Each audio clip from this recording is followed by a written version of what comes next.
Hare Krishna. I welcome everybody on this another episode of Gurudev Ki Madhur Smritiyan. And today we are very fortunate to have among us Sripad Bhudhara Prabhu, very senior devotee. And also we have his daughter Sudevi and Ramananda Prabhu, who are going to do Kirtan for us. So I'm going to start with Jai Dhwani and then they will do the Kirtan. Thereafter I'll give a short introduction of Prabhuji and then he will speak. जय श्री गुरु गौरांग गंधर्विका गिरधारी श्री राधा विनोद बिहारी जी की जय। श्री राधा रमन जी की जय।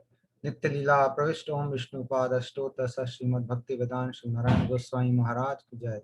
नित्य लीला प्रविष्ट ओम विष्णु पाद अष्टोत्तर श्रीमद भक्ति वेदांत श्री वामन गोस्वामी महाराज की जय। नित्य लीला प्रविष्ट ओम विष्णु पाद अष्टोत्तर श्रीमद भक्ति वेदांत श्री त्रिविक्रम गोस्वामी महाराज की जय। नित्य लीला प्रविष्ट ओम विष्णुपाद अष्टोत्तर श्रीमद भक्ति वेदांत श्री स्वामी जी महाराज की जय। नित्य लीला प्रविष्ट ओम विष्णुपाद अष्टोत्तर श्रीमद भक्ति प्रज्ञान श्री केशव गोस्वामी महाराज की जय। नित्य लीला प्रविष्ट ओम विष्णुपाद अष्टोत्तर श्रीमद भक्ति सिद्धांत सरस्वती गोस्वामी प्रभुपाद की जय। रूपानु गुरुवर्ग की जय। वृंदावन अवदीप धाम की जय। अनंत कोटि वैष्णव वंद की जय। समवेद गौर भक्त वंद की जय। हरिनाम संकीर्तन की जय। गुरुदेव मधुर स्मृतिया कार्यक्रम की जय। कार्यक्रम पालन करे भक्त वृंद की जय। गौर प्रेमानंदे हरि हरि बोल। We have Ramananda Prabhu and Sudevi Didi, who is daughter of Bhudhara Prabhu, and today they have agreed to do kirtan for us. They had some work in the office, they were going. I told them to stop en route somewhere and do a kirtan for us and then continue with their work, which they have very kindly agreed to. And right now they are sitting on a beach and they're going to do a kirtan from that beach. So thank you, Prabhuji. Thank you, Didi, so much for doing this kirtan. I think you can unmute yourself.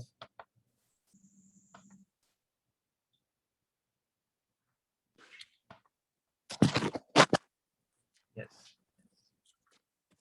Let's start with the kirtan, Prabhuji.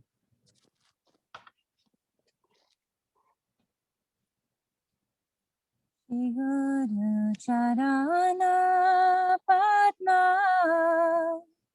Kevala Bhakati Satma Guru Charana Padma Kevala Bhakati Satma Annamoyi Savadhana Mate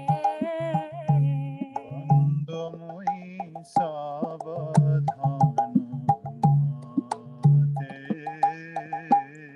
Jahara Prashare Bhai He Bhavatariya Jai Jahar Prashade Bhai He Bhavatariya Jai Krishna Prapti Hoy Jai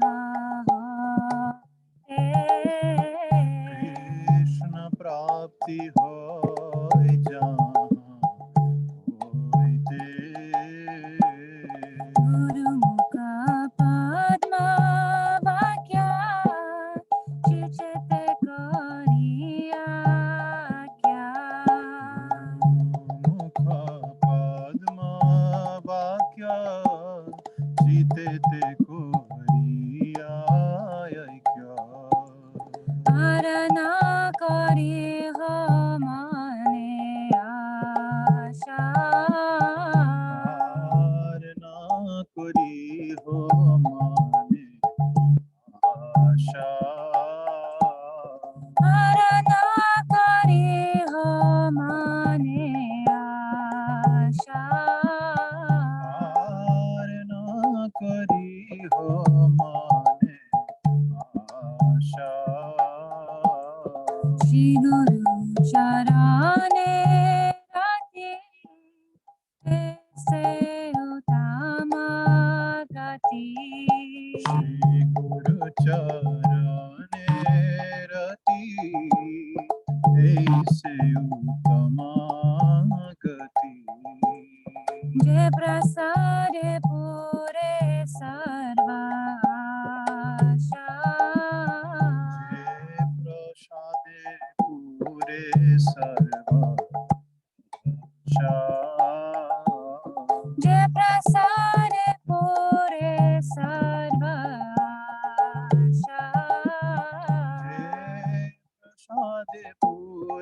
sarva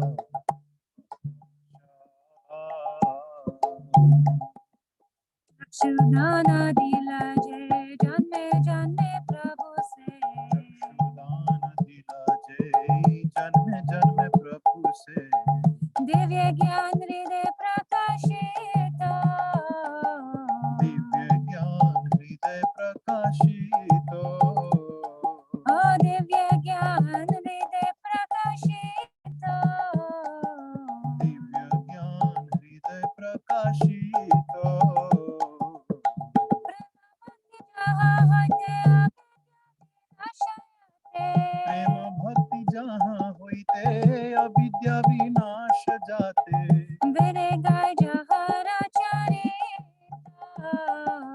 वेदे गाय जहाँ रचरित ओ वेदे गाय जहराचारिता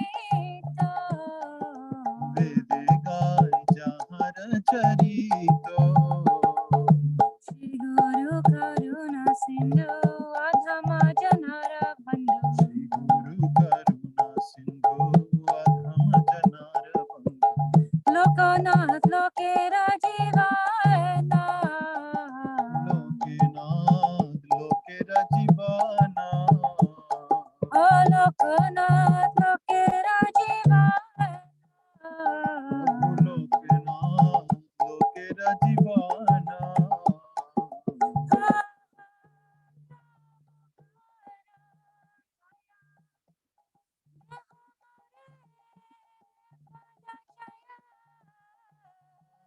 प्रभु कर दया देह मोरे पद छाया तू अपने लोई शरणा पद लोइनो शरण देवे जश कुशु त्रिभुवना सुत्रिभुवना जय गुरुदेव पतित पावना गुरुदेव पतित पावना जय गुरुदेव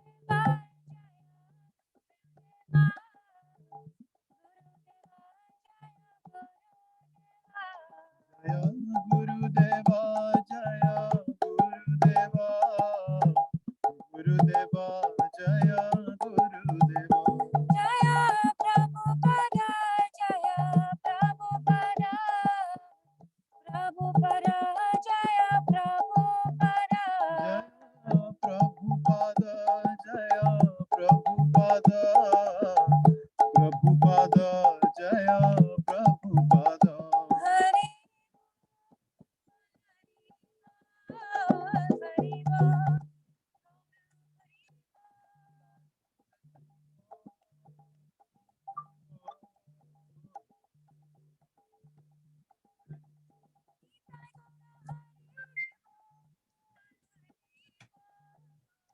हरि निताय गौर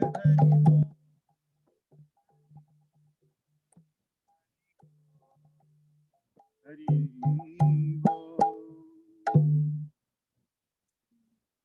निताय गौर आनंदे Hari Hari Bol. Very nice, Prabhuji. Thank you so much, Didi. Thank you, Prabhuji. Last part was a little bit missing. The voice was missing because I think the connection probably may not be very good. But the rest, everything you could hear, it was really so nice. And both of you have very sweet voice, I must say. Very sweet voice. And we have already heard Sudevi Didi speak on this program and Ramanand Prabhu before.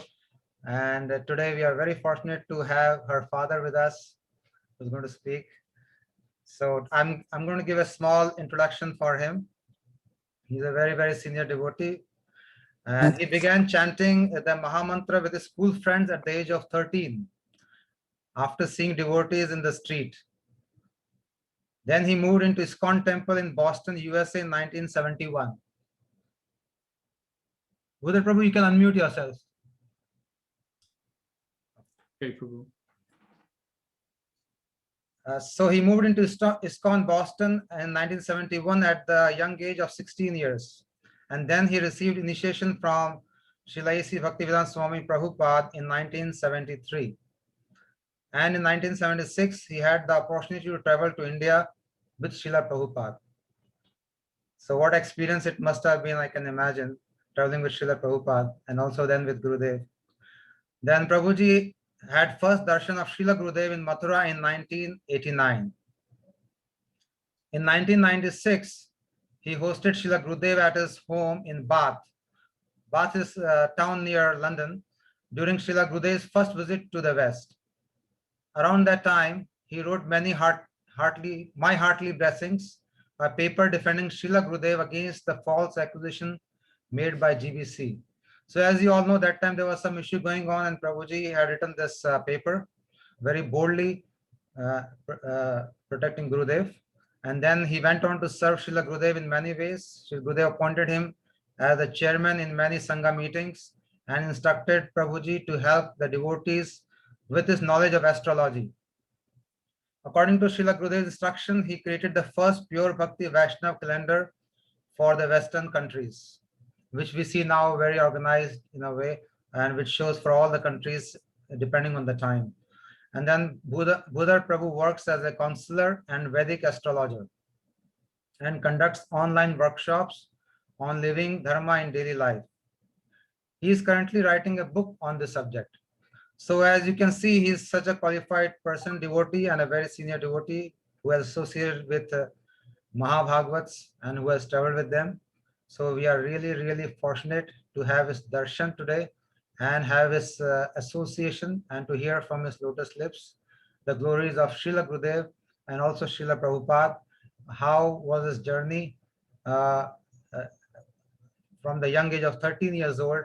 As a young boy, he started, and how he met Srila Prabhupada and then Srila Gurudev, and how he was guided by divine force to reach the stage where he is now. And his whole family, we can see his daughter is also such a devotee and he himself. So we want to hear today everything, Prabhuji. You have a lot of time.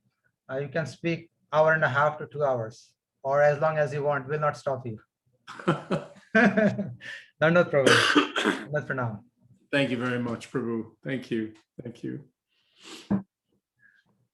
Namo Vishnu Padaya Krishna Pastaya Bhutale Srimati Bhaktivedanta Swami Niti Namane Namaste Saraswati Deve Gaudavani Pacharine Navasesha Sunyavadi Paskatya Desatarine Namo Vishnu Padaya Radhikaya Priyatmane Shishima Bhaktivedanta Narayani Namane Gurudeva Gaurachandaya Radhikaya Tadalaye Krishnaya Krishna Bhaktaya Tadbhaktaya Namo Namah Shri Krishna Chaitanya Prabhu Nityananda Shri Advaita Gadadhar Shri Vasudhi Gauda Bhaktivinoda Hare Krishna Krishna Krishna Hare Hare Hare Rama Rama Rama Hare Hare Hare Krishna Krishna Krishna Hare Hare Hare Rama Rama Rama Hare Hare Hare Krishna Krishna Krishna Hare Hare Hare Rama Rama Rama Hare Hare. So before I begin, I'd like to offer my unlimited Dandavat pranams to the lotus feet of my Diksha Guru, Nitya Lila Pravishtam, Vishnu Pada Stotra Satashishiman, Srila A.C. Bhaktivedanta Swami, Srila Prabhupada, and to my beloved Shiksha Guru, friend and holy master, Nitya Lila Pravishtam, Vishnu Pada Astotra Satashishiman, Bhaktivedanta Narayan Goswami Maharaj, to all of our Guru Varga, all of the exalted Vaishnav saints throughout time, past, present, and future, and to certainly all the assembled Vaishnavas, Vaishnavis, guests, gentlemen, and ladies in the room. Wow, where to begin? Such a big subject. First of all, yeah, let me dissuade you from really taking Ajay Krishna Prabhu's glorification of me. The further I go in Krishna consciousness, the further the goal seems to recede away from me. I guess that's a sign of old age. I'm not sure what, or maybe it's just a sign of my fallen nature. But as I go, I think it's a sign of, it is the sign of realization. The more you realize, the more elevated you become. That's how you feel. it's how I feel, for sure. That's a realization. That is a sign of. Well, that's very kind of you. Yeah, I mean, I'm coming in the wake of my daughter Sudevi's talk and Ramananda Prabhu's talk, and I'm not sure I'm going to be able to compete with that or do better than that. It was a really good talk, but I can share, what my experiences were, some of them, and my reminiscence. I'm intentionally not going to make this an exposition on Tattva Siddhanta. I would like to just share, what my experiences are with Srila Gurudev, and maybe also touch on a few with Srila Prabhupada. Yeah, I started chanting when, I was a hippie in America, young hippie, and we got on a bus and went to with my school a place in Boston called the Boston Commons, which is a big park in Boston. And I had read something about Krishna consciousness prior to that. Me and my friends had pictures of Mahavishnu on our walls, and we would talk about philosophy and who is this Vishnu and like that. But when I went to the Boston Commons and I saw the devotees dancing and chanting and singing the holy name of Krishna, they looked so blissful. They were so otherworldly. I was completely flabbergasted by it. And flabbergasted, mesmerized, hypnotized, overwhelmed. They shimmered in the sunlight. That's how I would describe it. They were just otherworldly. It was almost as though the heavens had opened up and somehow dropped them down there in the middle of this big urban situation. And I just stood there looking at them with my mouth open. And then I started to chant along with them. And after they chanted, I think it was Jayadwaita Das, then he would go on, I would go on to become a godbrother of his, and he would go on to become a Swami. He got up and he gave a little bit of talk about the beauty of chanting and the power of chanting. And then he said, anybody who would like a book or some magazine, step forward and, and take one. So I went up and I bought all the magazines that they had. I bought a big stack of Back to Godhead magazines and a couple of Bhagavad Gitas. And they gave us some prasadam, and we went back in the bus back home, which was about a 2-hour drive.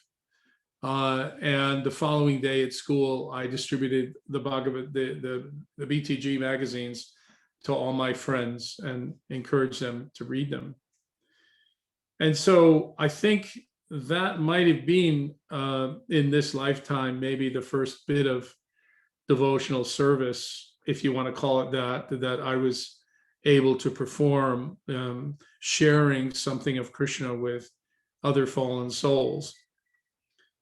A few months later, I found myself going away to university at a young age. And even though I was at university, I had no interest in the study really. I was studying fine art, painting, and that type of thing to be an artist. And I was really yearning for a connection with Krishna.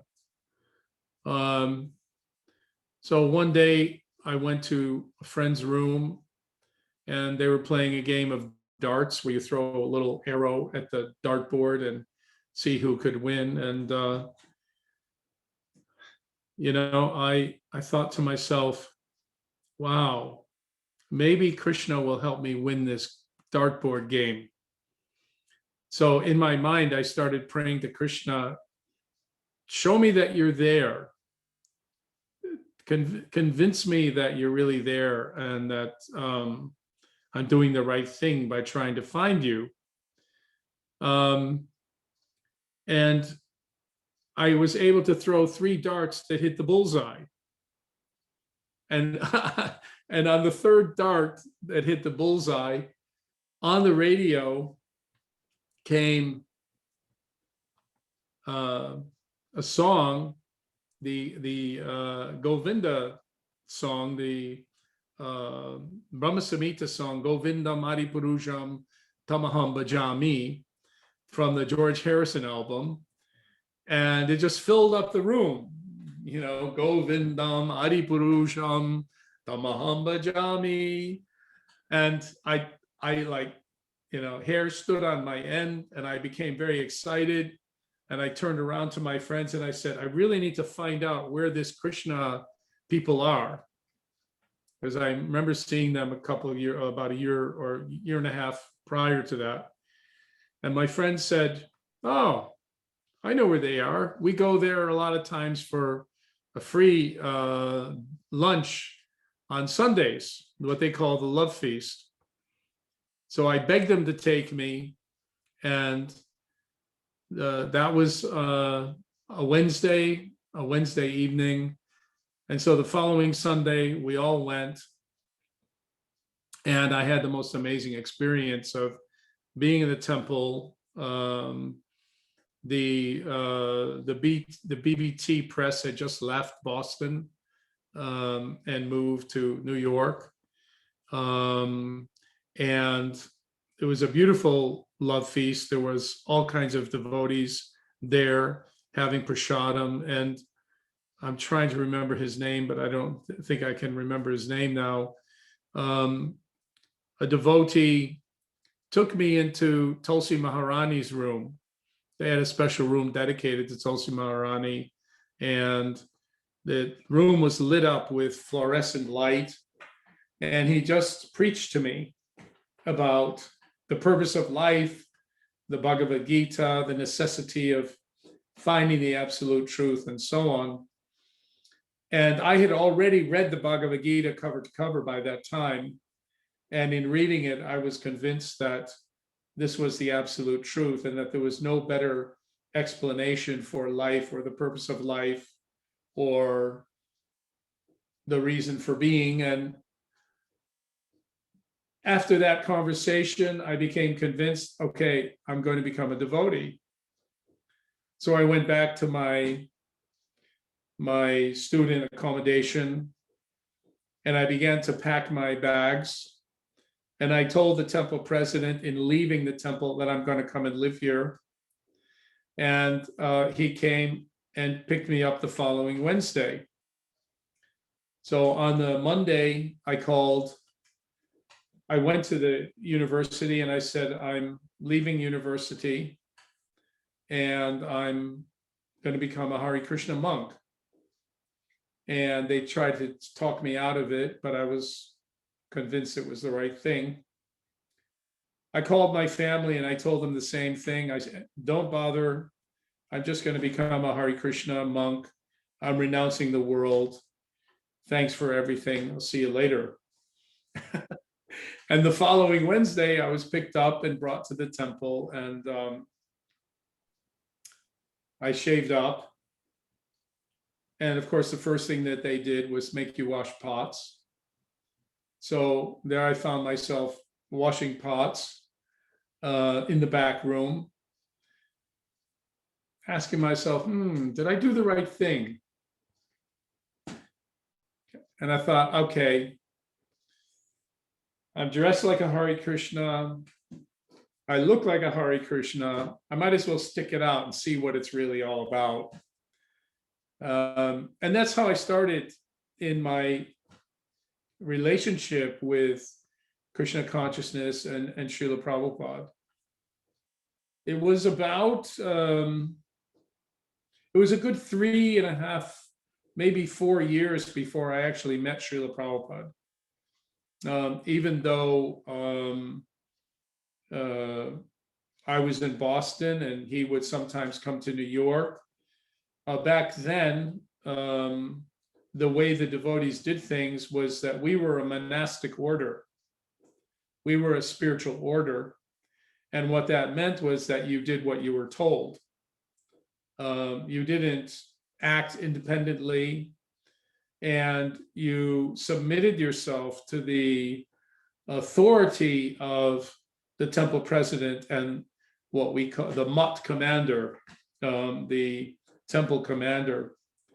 And so even though Prabhupada would come to New York any number of times, we were told to stay there, to stay in Boston, and to do our seva, because that was the most important thing. That's what would please Srila Prabhupada the most. So for, like I say, about 3 years, you know, I would go out on Harinam Sankirtan in the morning, and we would chant all day on the street. And then in the evening, we would take a big sack of Bhagavad Gitas and go knocking on people's doors, trying to sell them Bhagavad Gitas. And that's the life I led. And eventually, we introduced something called traveling Sankirtan. So we bought a bunch of vans and we all piled in a van and we drove around the country, going from place to place, selling books in supermarkets and shopping centers and downtown high street locations, eventually in airports. And so, you know, the only relationship I had with Prabhupada in terms of a direct, any kind of connection at all, was I received initiation from him at a distance. And it was really my service. And it was really hearing regularly Hari Katha from Prabhupada. We had lectures and we read his books and we lived like a monk, as you do. So I would many times, you know, going out on Sankirtan in America as a young man was not an easy thing to do. There were many, many challenges to it. Sometimes we would end up in jail. Sometimes we would get chased by people who wanted to beat us up. Sometimes the police would go after us, and so many other adventures that we had. But, and the days were long. We used to live in the vans, and in the dead of cold, in the middle of winter, we would pull up alongside the highway where they had hand pumps, like they do in India, to pump the water. They had those in America. And even though it was snow everywhere, like 3 or 4 feet of snow, freezing cold, we would get out of the van in our gamsha and go under the faucet and have the water pumped on us, which I can tell you is quite an experience. So we went through all these different things. I saw all of America. I went to every state, sold books on every major city, downtown location. And it was only until they found out that I was an artist that they sent me to Los Angeles to help with Srila Prabhupada's publication of Bhagavad Purana, of Srimad Bhagavatam and Chaitanya Charitamrita. And I became part of what was let's say, a factory line of artistic production some of us would paint flowers, some of us would paint trees, some of us would paint bodies, and everybody had a specialization. And many of the pictures that were produced like that. So it wasn't until I found myself in Los Angeles that I actually met Prabhupada for the first time. And all those years I would be worshiping him on the altar and hearing from him and looking at his pictures, praying to him in the streets as I'm selling his books, praying for guidance and strength and inspiration and so on. So that when I met him the first time, I was completely astonished because I had this image of him as a giant, as this huge personality. But when I met him, he was quite, I don't know what's the correct word, but petite or small-ish. And yet, in seeing him, he actually literally had a transcendental aura, a transcendental effulgence. And watching him move, watching his bodily movements, his facial expressions, and so on, was a marvel, really. It was like a miracle because it was as though you were looking at something that clearly was not of this world. Everything around him was of this world, but he was floating through the world, and his presence would light up everybody and everything. So from that time, I got to travel with Srila Prabhupada. I went with him and the other devotees to India. We traveled around Orissa.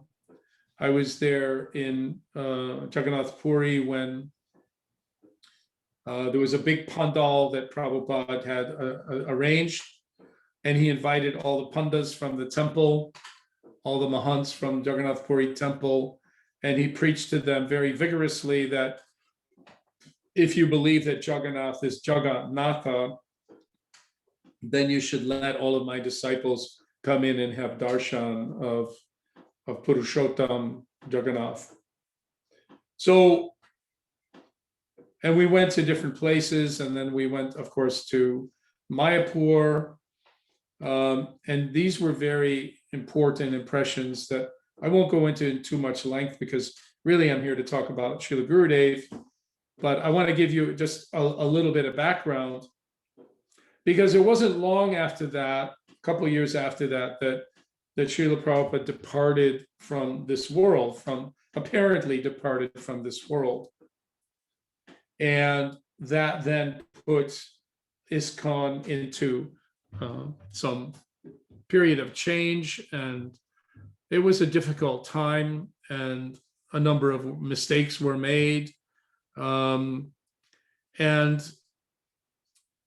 after some time, I started helping the devotees by counseling them with astrology and meeting many devotees and working with them. I could see that how not just disappointed, but discouraged, confused, many of them were. And I did that for a number of years. And actually by, let's say, the middle 90s, I had maybe consulted 700 or 800 devotees, charts in that way. And so how did I meet Srila Gurudev? Well, Prabhu mentioned that I met him first time in 1989, but I was rather unconscious because I was a new father at the time. We took Sudevi, she was only 1 year old. We took her to India, and me and my wife, we went to Radhakund on the appearance night of Radhakund, and where we all took bath in Radhakund in the middle of the night. And I had Sudevi in my arms, and I put my fingers on her nose with my hand on her mouth, and I dunked her in the water 3 times. And the following morning, she woke up, and the first words that she ever spoke, she said, "Radhe, Radhe, Radhe," because everybody that night was singing Radhe, Radhe, Radhe. And that night, then, of course, I had to take her to the hospital because she had an asthma attack. So it wasn't long after that, a couple days after that, that I met Srila Gurudev. I wanted to have darshan of Gauranga Mahaprabhu at the Keshav Gaudiya Math. I knew that Srila Prabhupada had been one of the founder acharyas of Gaudiya Vedanta Samiti, and that he had given that deity to Bhakti Pragyan Keshav Goswami Maharaj. So I had never had darshan of that deity, and I wanted to have darshan of them. And I went there, and someone from one of the devotees took us up along with Sudevi into Gurudev's room, and I met Gurudev for the first time. I didn't really have a complete understanding of who Gurudev was at the time. I was in what I call the baby bubble. I don't know if any of you have had the experience of being in the baby bubble, but it's like when you have a new baby and everything becomes about the baby. And so we were there, but Gurudev, the first thing he asked me was, "How is your bhajan?" And I just turned and I pointed at Sudevi and her mom, and I said, "Well, it's kind of, it could be better." And that was the first time. And, it was in a way, I think, quite fated for me, because later on, after some years of working with the devotees and trying to serve them and help them get on a good way, many of them ended up leaving the formal position of temple life, and without any training or any education, had to find their way in the world and find jobs and things like that. That's what happened in the West. In India, of course, you're such a well-established society that probably doesn't happen very much, because you have good, strong parents who are telling you to go get an education and so on. But for the new devotees in ISKCON, or the early adherents of the movement in the West, many of us didn't have that training, and so many of us were lost at that time and needed that kind of guidance. So I was seeing that things were actually kind of bad, really. Devotees weren't reaching their potential, I felt. I felt that they had so much to offer. They're such special people. Many of them had talents that they weren't expressing, which I could see in their charts. And I started to pray. I said, I'm helping as best I can, but, what can I do, really? All I can do is encourage and guide a little bit, but they need something better. So one day, I got a call from my old friend Brajanath. I think you know Brajanath. I think his name was Brahmarata Das at the time. And being an astrologer, I looked at a Prashna chart, and I said, I can see that you've just been to India and you've taken initiation from a sadhu who has some health problem, maybe with his heart. And he was a little bit surprised and said, "Don't tell anybody," because he was the temple president of the temple in Amsterdam at the time. So it was a little bit politically incorrect for him to do that. And so he talked about Srila Gurudev, and that got my attention. And then not long after that, maybe about a year and a half after that, I went to India, and it was the night before or the day before I was leaving to come back from the West, and I had not had the time to get out to Vrindakund, and I wanted to take Darshan of Vrindadevi. So I started asking around for guidance on, well, is there a Vrinda deity that I could go and pray to? And they said, oh yes, go over there by Sevakunj, go in that place, someone told me.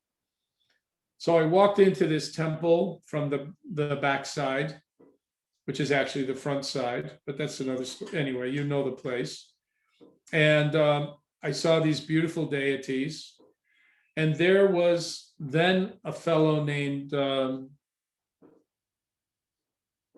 I think he was still named Narada Muni, who eventually would go on to become Nanda Kishore, who would eventually go on to become Bhaktivedanta Tridandi Maharaj, Pujapad Bhaktivedanta Tridandi Maharaj. And so I saw him and we knew each other, and I said, wow, you're here. And he said, yeah. And I said, so whose place is this? And he says, oh, it's Narayan Maharaj's place. And he told me about Narayan Maharaj, who he was and who he is. And I remembered that I had met him a few years previously. And he said, you know, he's coming to the West. So maybe, you know, you'd like to connect with him if he comes to the West. And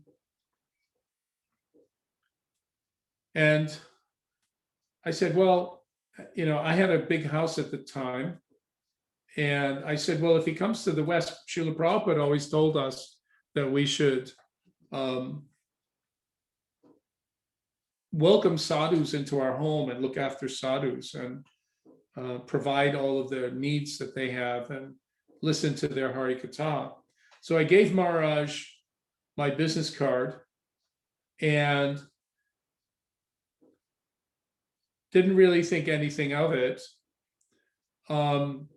until about, maybe it was 2 or 3 months later, I got an email from Maharaj, who was maybe at that time Nanda Kishore, perhaps. And he said, are you still willing to host him? So I got very eager and I said, oh, yes, yes, yes. That's great, you know. And then I went and told my wife, and my wife being more sensible than I am, I don't know if any of you other married couples find this, but it always seems the women have really all the real brains in the family. That's true for everyone, I think. That's what I thought too. I'm just checking. I don't want to feel alone here. No. That's how it is. It's universal. It's universal, yeah. So she said, well, is that really a good idea? You know? And I said, why? You think? He says, well, how do you know who he really is? You know, and she didn't connect that the sadhu that Maharaj was talking about was the sadhu that she had met in Mathura Math some years prior. So she said, you should get his astrological chart. And if he's okay, then he can come. So I wrote back to Maharaj and I said, can I have his astrological details? So then Madhav Maharaj wrote me back with Gurudev's astrological details, and I made the chart, and I was kind of blown away by the chart. In fact, I sat down and wrote about 12 or 14 pages of confidential interpretation of his chart. And I showed it to my wife, and she said, okay, he can come. Because among the number of things that I said was that he would come to the West, he would become the next Acharya, he would be recognized as such, he would teach, he would unpack or reveal knowledge about Srila Prabhupada's books and knowledge about the Gaudiya Vaishnavism that we had never really even understood. that he would travel, that he would write many books, that he would have many disciples, and so on. And I wrote about all these different qualities that he had, that he has. Prabhuji, can we get access to that paper you wrote? I think Vaijayanti Mala has a copy of it, maybe. Okay. I had a copy of it. I think it's been misplaced, and every time I've changed my computers, I might be able to find it. If I do, I can share it with you. Anyway, so I became really convinced, and I wrote Maharaj back, Tridandi Maharaj back, and I said, yes, please come and bring him. And I knew at that time that he was going to travel the world and heal all the devotees and inspire the devotees and bring new life into their devotional practices and reaffirm their commitment to bhakti and encourage their strength in their relationship with Srila Prabhupada. And, you know, let's say get everything back on track. That's how I looked at it. So when Maharaj, I'm telling this story because it's a little bit folklore in a way now. I'm a little bit part of the story, but I'm really just, it's my experience. So I told you I was going to speak from my experience. I don't mean to be sounding so much that it's about me, but when Gurudev came, and I saw him for the first time in Radlett, I went up, they had him in what's called a council flat here, which is a rather simple government owned apartment complex. It was a rather ramshackle, rundown kind of place. You had to walk through a lot of rubbish and a lot of, you know, as I remember it, going up rickety stairs, and it was a really poor place to be. You know, I think the apartment had 2 rooms in it, maybe 3. Still, it was what this devotee had. So Gurudev graciously accepted being hosted there. And that's something I'm going to talk about in a little bit, about Gurudev's relationship with the devotees. But so I walked into the room, and I found myself in the room alone with Gurudev for maybe one of the few times that I was alone with Gurudev in a room.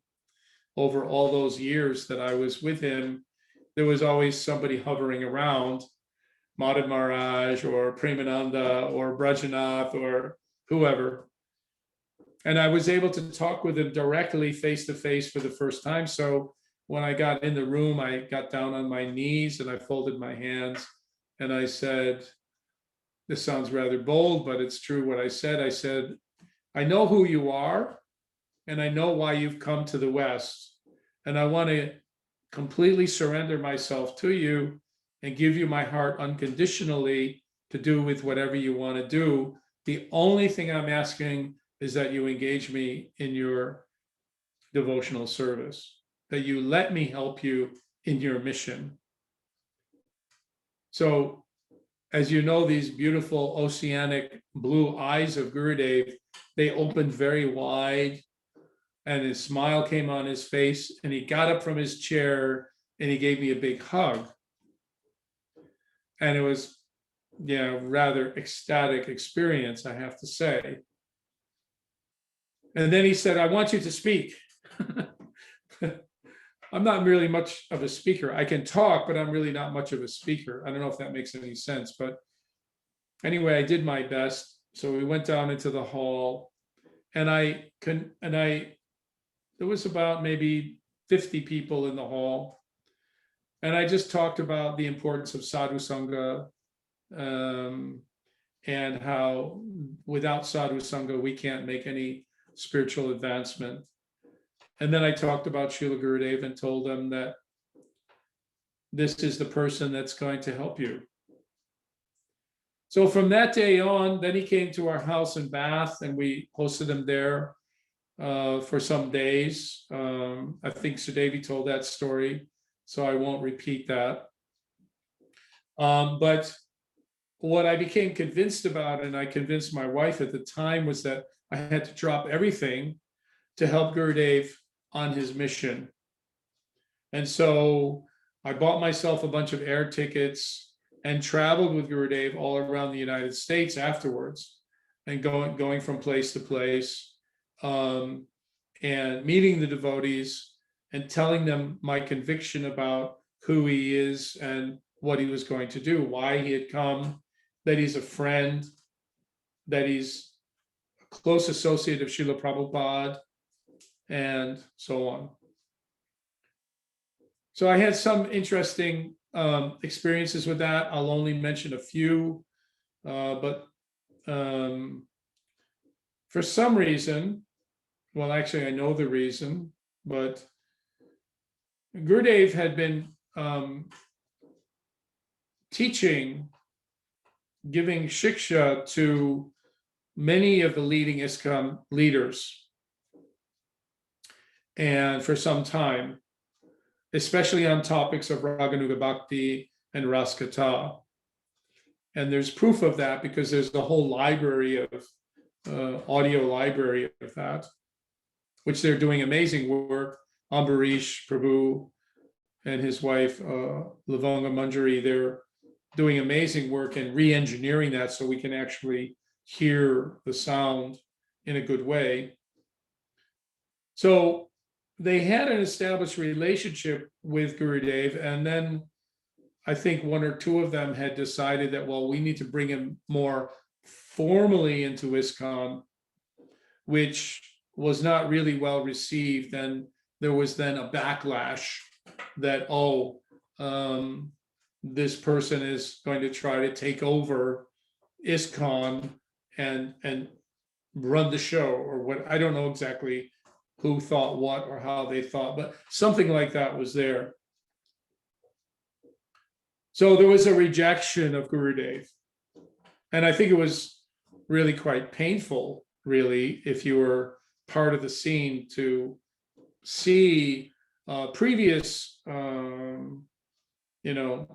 devoted persons having to turn their back on him because of peer pressure in the organization, which didn't quite understand what was going on. So against this, there was a push to not allow Srila Gurudev to visit any of the temples. So he couldn't go to the temples, he couldn't have darshan. One of the express purposes of him coming to the West was to go to all the holy places of pilgrimage where Srila Prabhupada had his pastimes, and to visit all of the temples that he opened, to support the devotees that he had made, the disciples that he had made. And he said, I think another one was that he wanted to have fun and laugh a lot. There were a few different reasons why he came. Anyway, there was a big pushback and they didn't want him coming. And I was on the phone and I was trying to convince them, don't make a big deal about this. Because the more it's in his chart, that the more you make a big deal about it, the more you throw at him, the more powerful he gets. So it's like some special kind of mystic ability that you can fight against the sadhu, but as you fight, all your energy gets brought into supporting him and raising him up in the public eye. So I said, if you're smart, and I won't name names, but I talked with 5 or 6 of the leading persons in ISKCON. I said, just respect him as a sadhu, let him come in, let him do his pravachan, and everything will be fine. It'll support you. It'll be good for ISKCON. It will help all the devotees. It'll inspire them. Anyway, they wouldn't have it. after a long negotiation, which I give credit to Hridayananda Maharaj, who intervened to some extent in order to make the way a little bit easier. They allowed Gurudev to come when there was no program going on in the temple. So that would have been about 10 o'clock in the morning. So Gurudev, we went, we were only allowed supposedly a few people to go with us, a few devotees, but we arrived probably with 25 or 30 devotees, because you can't, I don't know if any of you know this, but you can't stop devotees from being with their guru once they've found out who he is. And so they came along regardless. And I had a very interesting experience, because when Gurudev went in, he had Darshan of Srila Prabhupada, and he stood in front of the Murti of Srila Prabhupada. And I had a lasting impression of having a spurti of Srila Prabhupada, not as the Murti, but as Prabhupada, sitting there on the Vyasasana and greeting him. Of course, I had Darshan of Prabhupada sitting in that Vyasasana many, many times while I was living in Los Angeles. So perhaps it was just some kind of, mental aberration. But in my mind, it was a spiritual confirmation that, that Gurudev was here to do Prabhupada's work. So anyway, he had darshan of the deities. We had darshan of Srila Prabhupada's rooms. We then went to Venice Beach, where Srila Prabhupada walked every day, and we walked on Venice Beach. And we continued and traveled all around the United States. We went to Badger, and we had what we then would eventually call the first Badger Festival. I think there were a good 250 or 300 devotees that attended, some of whom were skeptical in the beginning, but there's something that would always happen with Gurudev.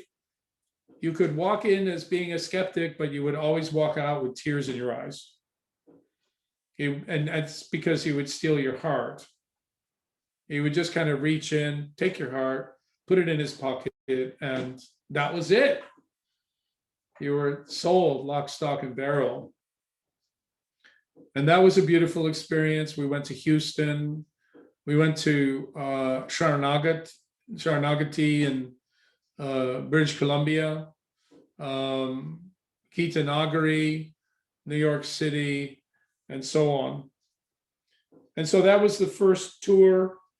And then we went on many other tours, of course, Australia, and so many other places. So I'm summarizing. You said I had 2 hours, and so I've only been talking about 45 minutes. So I'm just getting warmed up here. Normally I don't talk this much, but I'm going to make an exception today. So, the main role for me was to be a mediator and to try to bring people together, to try to encourage everybody that, we are one Chaitanya family. And when we left Los Angeles, the GBC wrote, I don't know if it's even fair to say it was the GBC. It might have been just a couple of people in the GBC, but anyway, I guess it got the stamp of approval. They wrote a long paper criticizing Gurudev as being a sahajya, and all so many different kinds of painful things to read. And somehow or another, it fell on me to pick up the paper and to write a response. So it took me about 4 months to write that paper. And in the process of writing that paper, I interviewed Gurudev, and I would read to Gurudev the claims that they would make against him. and write down what his answers were. And then I use those answers to inform the paper. And that became Heartly Blessings, because that was one conversation I had with him in an airplane, kind of a small airplane, one of these propeller airplanes. I think we were going from, I don't know, maybe we were going from Vancouver into British Columbia further, or we were going from San Francisco to Vancouver. I can't remember. Brajanath is really good with all these things, so you can always check with him. He knows, he has all of it in his database, which is in his head. Anyway, so I was asking Gurudev these questions. He was sitting right behind me. I was sitting in front of him. So I was able to just kind of turn around and kneel on the chair and read the questions to him. And I said, you know, I'm really sorry, Gurudev, that I have to read all these things and say all these things to you, because I know in my heart of hearts that they couldn't be more wrong. And Gurudev said, I said, you know, what do you think about it, or how do you feel about it? And he said, I don't mind at all. He said, I see them just as like my little babies. And so like when you're holding a baby, sometimes the baby will urinate on you or pass stool on you, but you don't mind because you love the baby so much that you'll put up with anything for out of love for the baby. So, I mean, that was a really important conversation for me, because I had always understood that about Gurudev, even though I didn't really know, in many ways, I didn't have a great deal of experience with him up until that point. But I always knew that he was an enlightened being. I always knew that he was a realized master. And how he talked and how he was unfazed by it, and the transcendental approach that he took to everything that he encountered all the way along in all of our journeys and all of our experience. And there were other more challenging experiences, I can promise you. He remained unflappable. He remained completely Dhira, really completely transcendental. And that was important for me, because it really kind of gave me a lot of faith and further conviction to just get behind him and support him whenever and wherever I could. So we wrote the Heartly Blessings paper. Eventually it was published. After writing it, I said, well, I'm not going to write anything more again, because after writing this, if they don't respond in a positive way, there's nothing I'm going to be able to do about it. So I set my mind to serving Gurudev in the best way that I could. And being an astrologer and a counselor, I was lucky to meet interesting and good quality people in my life. And through that work, I was able to introduce a number of people to Srila Gurudev, who would then go on to become disciples, and in some cases, prominent disciples who were very influential in supporting him in his mission. And so that was quite a nice experience, a nice role to play, very satisfying. I've always enjoyed bringing people to Krishna consciousness, to introducing them to sadhus and devotees. And just a couple of other reminiscences, and then we can open it up to discussion. One time in Mathura, I was sitting in Gurudev's room with him, and I think Madhav Maharaj was there. Brajanath Prabhu might have been there. But somehow they let me use his bathroom. And so when I went into the bathroom, I saw his chappals, his wooden bathing shoes, sitting underneath the faucet where he would take his bath. And I came back out, and very spontaneously, I said to Gurudev, I said, "Can I have your shoes?" That's quite a bold thing to do, I guess, but he gave them to me. He said, "But you have to replace them with exactly the same thing." So I went about organizing to have a carpenter in Vrindavan make him the same shoes so that I could take his old shoes and give him his new ones. Maybe I can run and get those shoes later, and I'll show them to you later. So that's it, and that started something of a fad, because then everyone started asking Gurudev for shoes, and there was one point, I think, that some devotees, some enterprising devotee thought, "Oh, well, we need money for building Navadvip Mandir," so they started having shoes available for people to give some dakshin for in order to get. So another pastime that I can think of that's just again a simple reminiscence, but I remember the day that we all went, about maybe 10 or 12 of us with Srila Gurudev to oh, there they are. They've just magically appeared. Yeah, so nice. Yeah, I can see Gurudev's feet on this. I can imagine how he would keep his lotus feet Yeah. on the. Yeah, beautiful.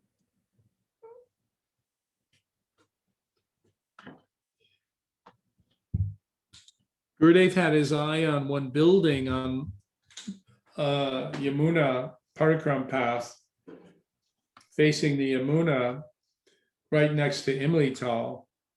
And at the time, the building was just run down, completely run down. It was a ruin, actually, pretty much.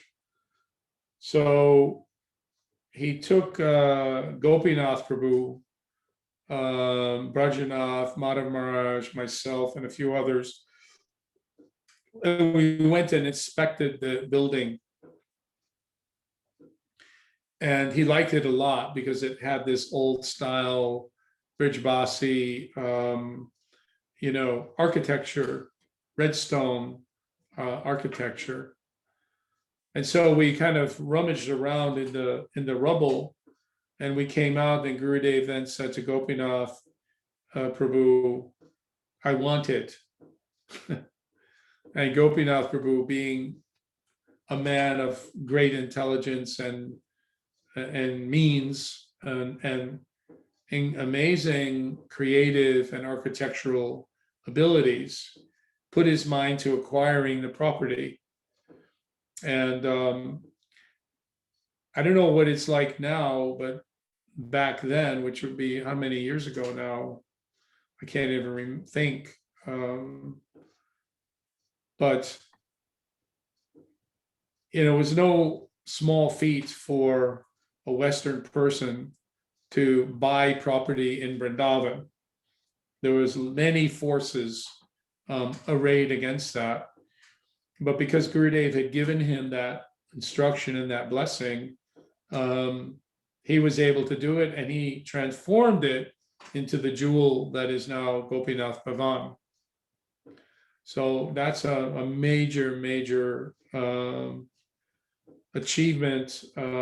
It's a special gift by Gurudev, but it's also a major achievement by Gopinath Prabhu, who's a very special Vaishnava, whose disappearance day is actually not too far from now, in July on Rath Yatra.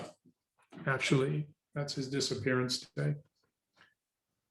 So, those are some of the many experiences that I've had. There's so many.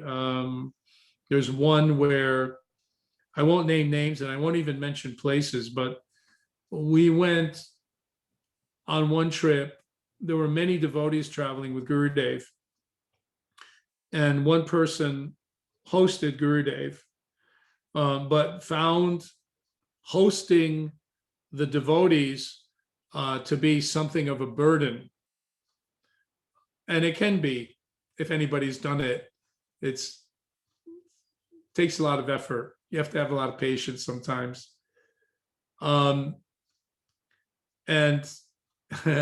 he came into Gurudev's room when all the devotees were there, and he said, "I want all the devotees to leave." He says, I want them all. You can stay. You and your servants can stay, but the other devotees have to leave. Where was this? Which place, Prabhuji? I can't tell you. I don't want to tell you. Okay. It's too sensitive, but I'm telling you the story because it's a funny story. Yeah. In one way, Okay. because you can't imagine anybody really doing that. But some of us did stupid things.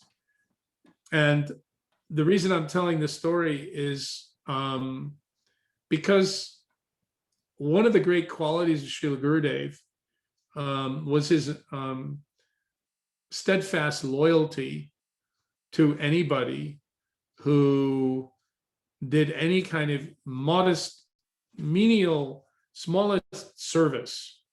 He never forgot you.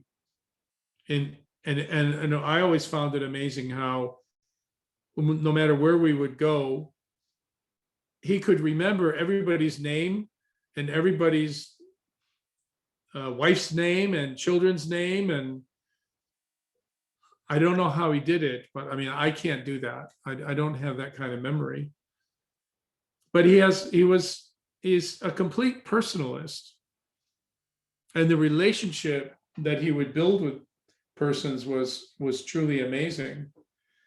And so in this particular case, he said he started laughing when this person said it.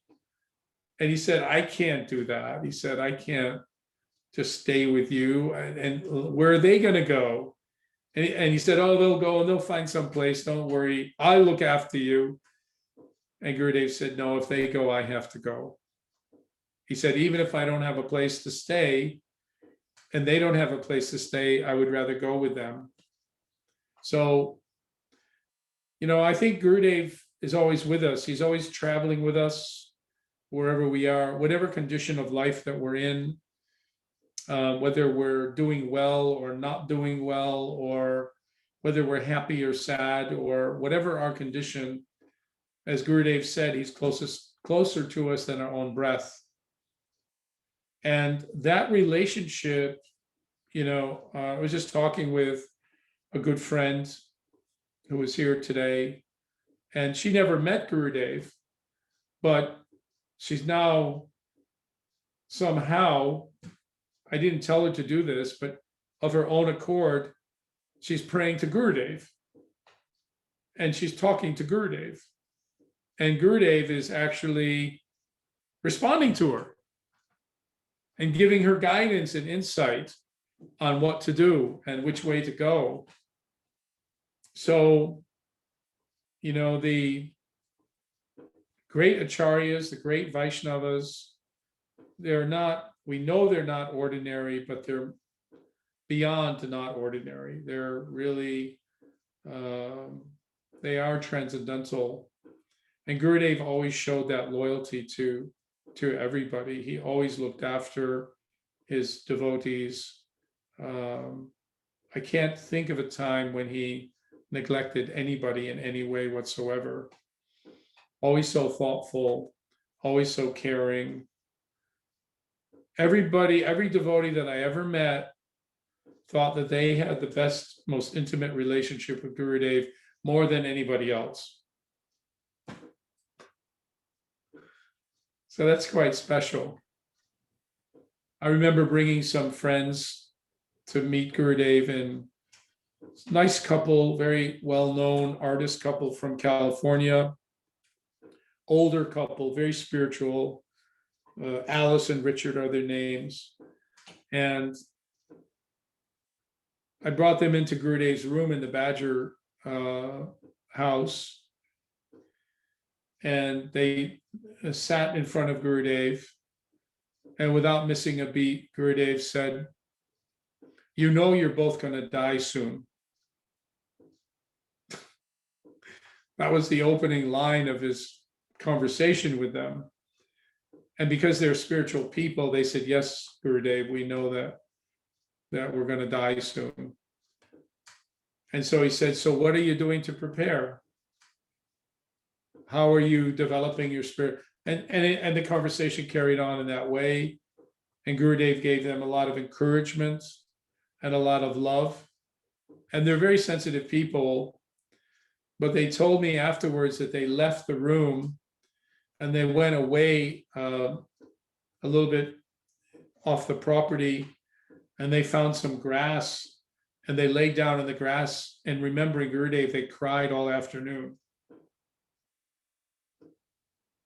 So these are the kinds of things that there are just so many stories, it's impossible to really remember them all. But how he touched everybody, how he transformed everybody, how he gave everybody hope and a sense of purpose, really. That's a very special thing. Nobody can imitate that. You can't easily replicate that. So anyway, that's my little, there's so much more I could say, but maybe you can pull more out of me. I don't know. Thank you so much, Prabhuji. It was really so nice listening to your experiences. I have few questions, and then we'll ask other listeners who wants to ask questions.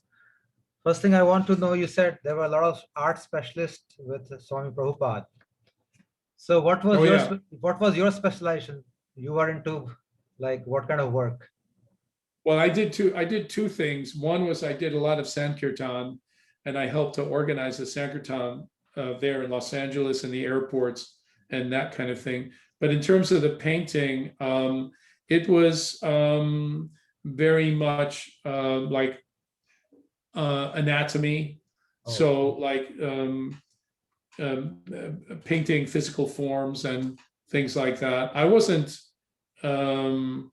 a leading artist by any means. There were some incredible artists there. And that's a whole special time in the history of ISKCON.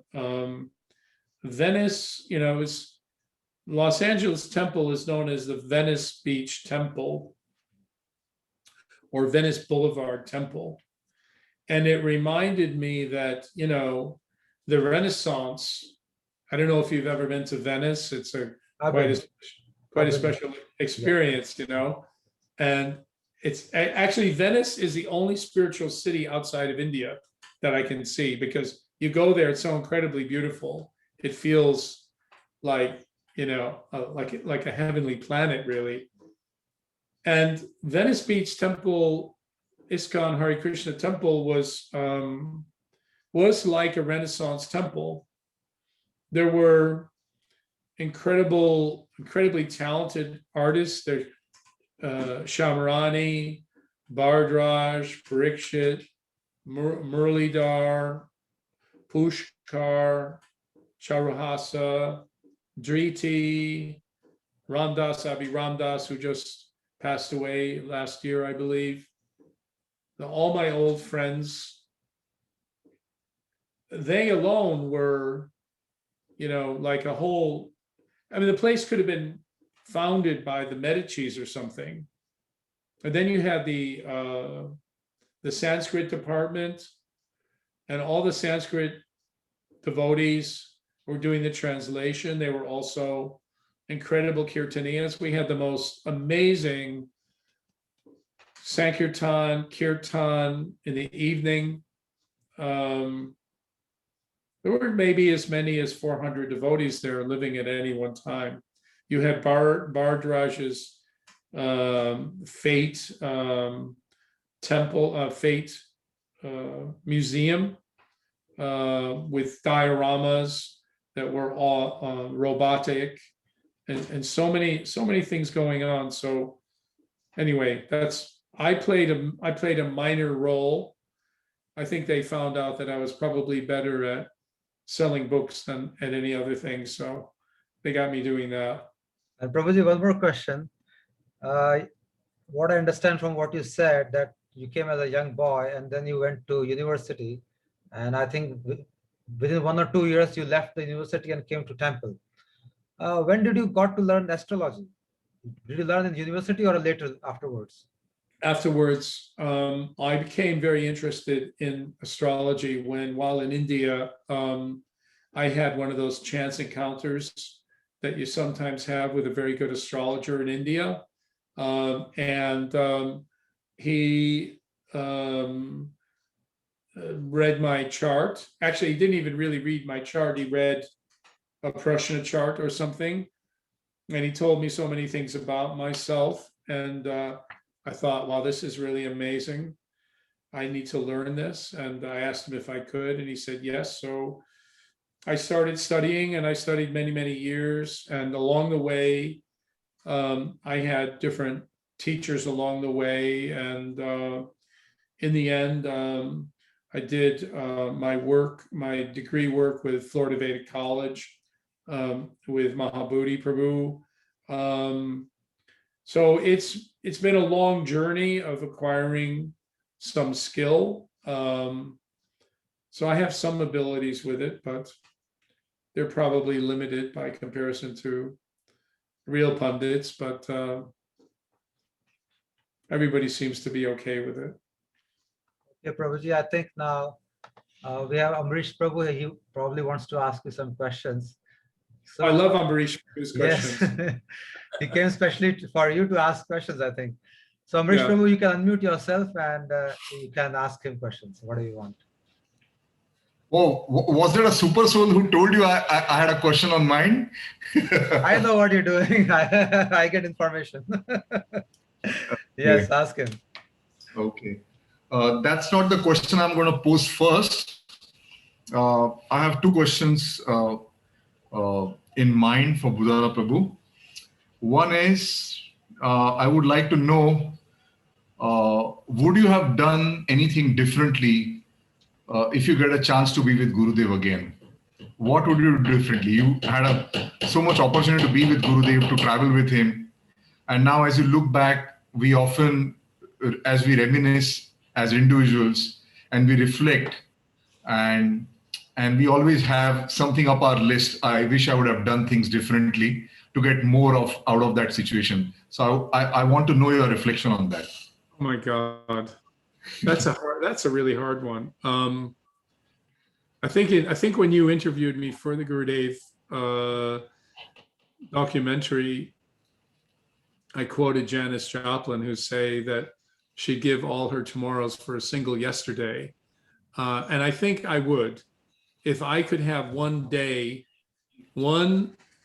solid day of nothing but Gurudev Sangha now, face to face, I would happily die after that. No problem. So that just tells you my attitude about it.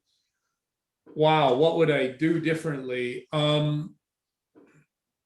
Okay, I would take a terribly more selfish approach to the relationship. Okay, I was always in a position, I always put myself in a position of encouraging others, supporting others, helping others be with Gurudev. I would always recede back to the background. It is my seva, so I don't have any regret about that. But if I could do it differently, I would put myself at the head of the queue all the time.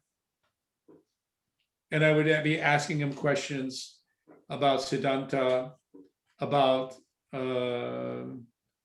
my Nitya Seva, about how I can really please him more. Oftentimes he would say to me, he would you're an astrologer, but he would go like this. I can look at someone's forehead and tell them their last 10,000 lifetimes. But I'm so stupid. I never said to him, well, could you tell me one? I would ask him that question. So tell me, what's brought me here? And why do I have whatever I have that's good? Or why do I have whatever I have, which is mostly bad? I would like to understand that. That would give me some context.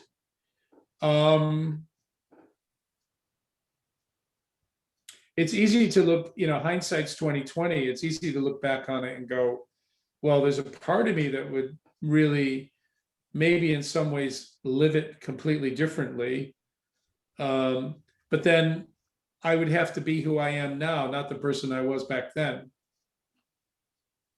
So if you said to me, I could be the person I am now back then, I don't know if I'm making sense, right?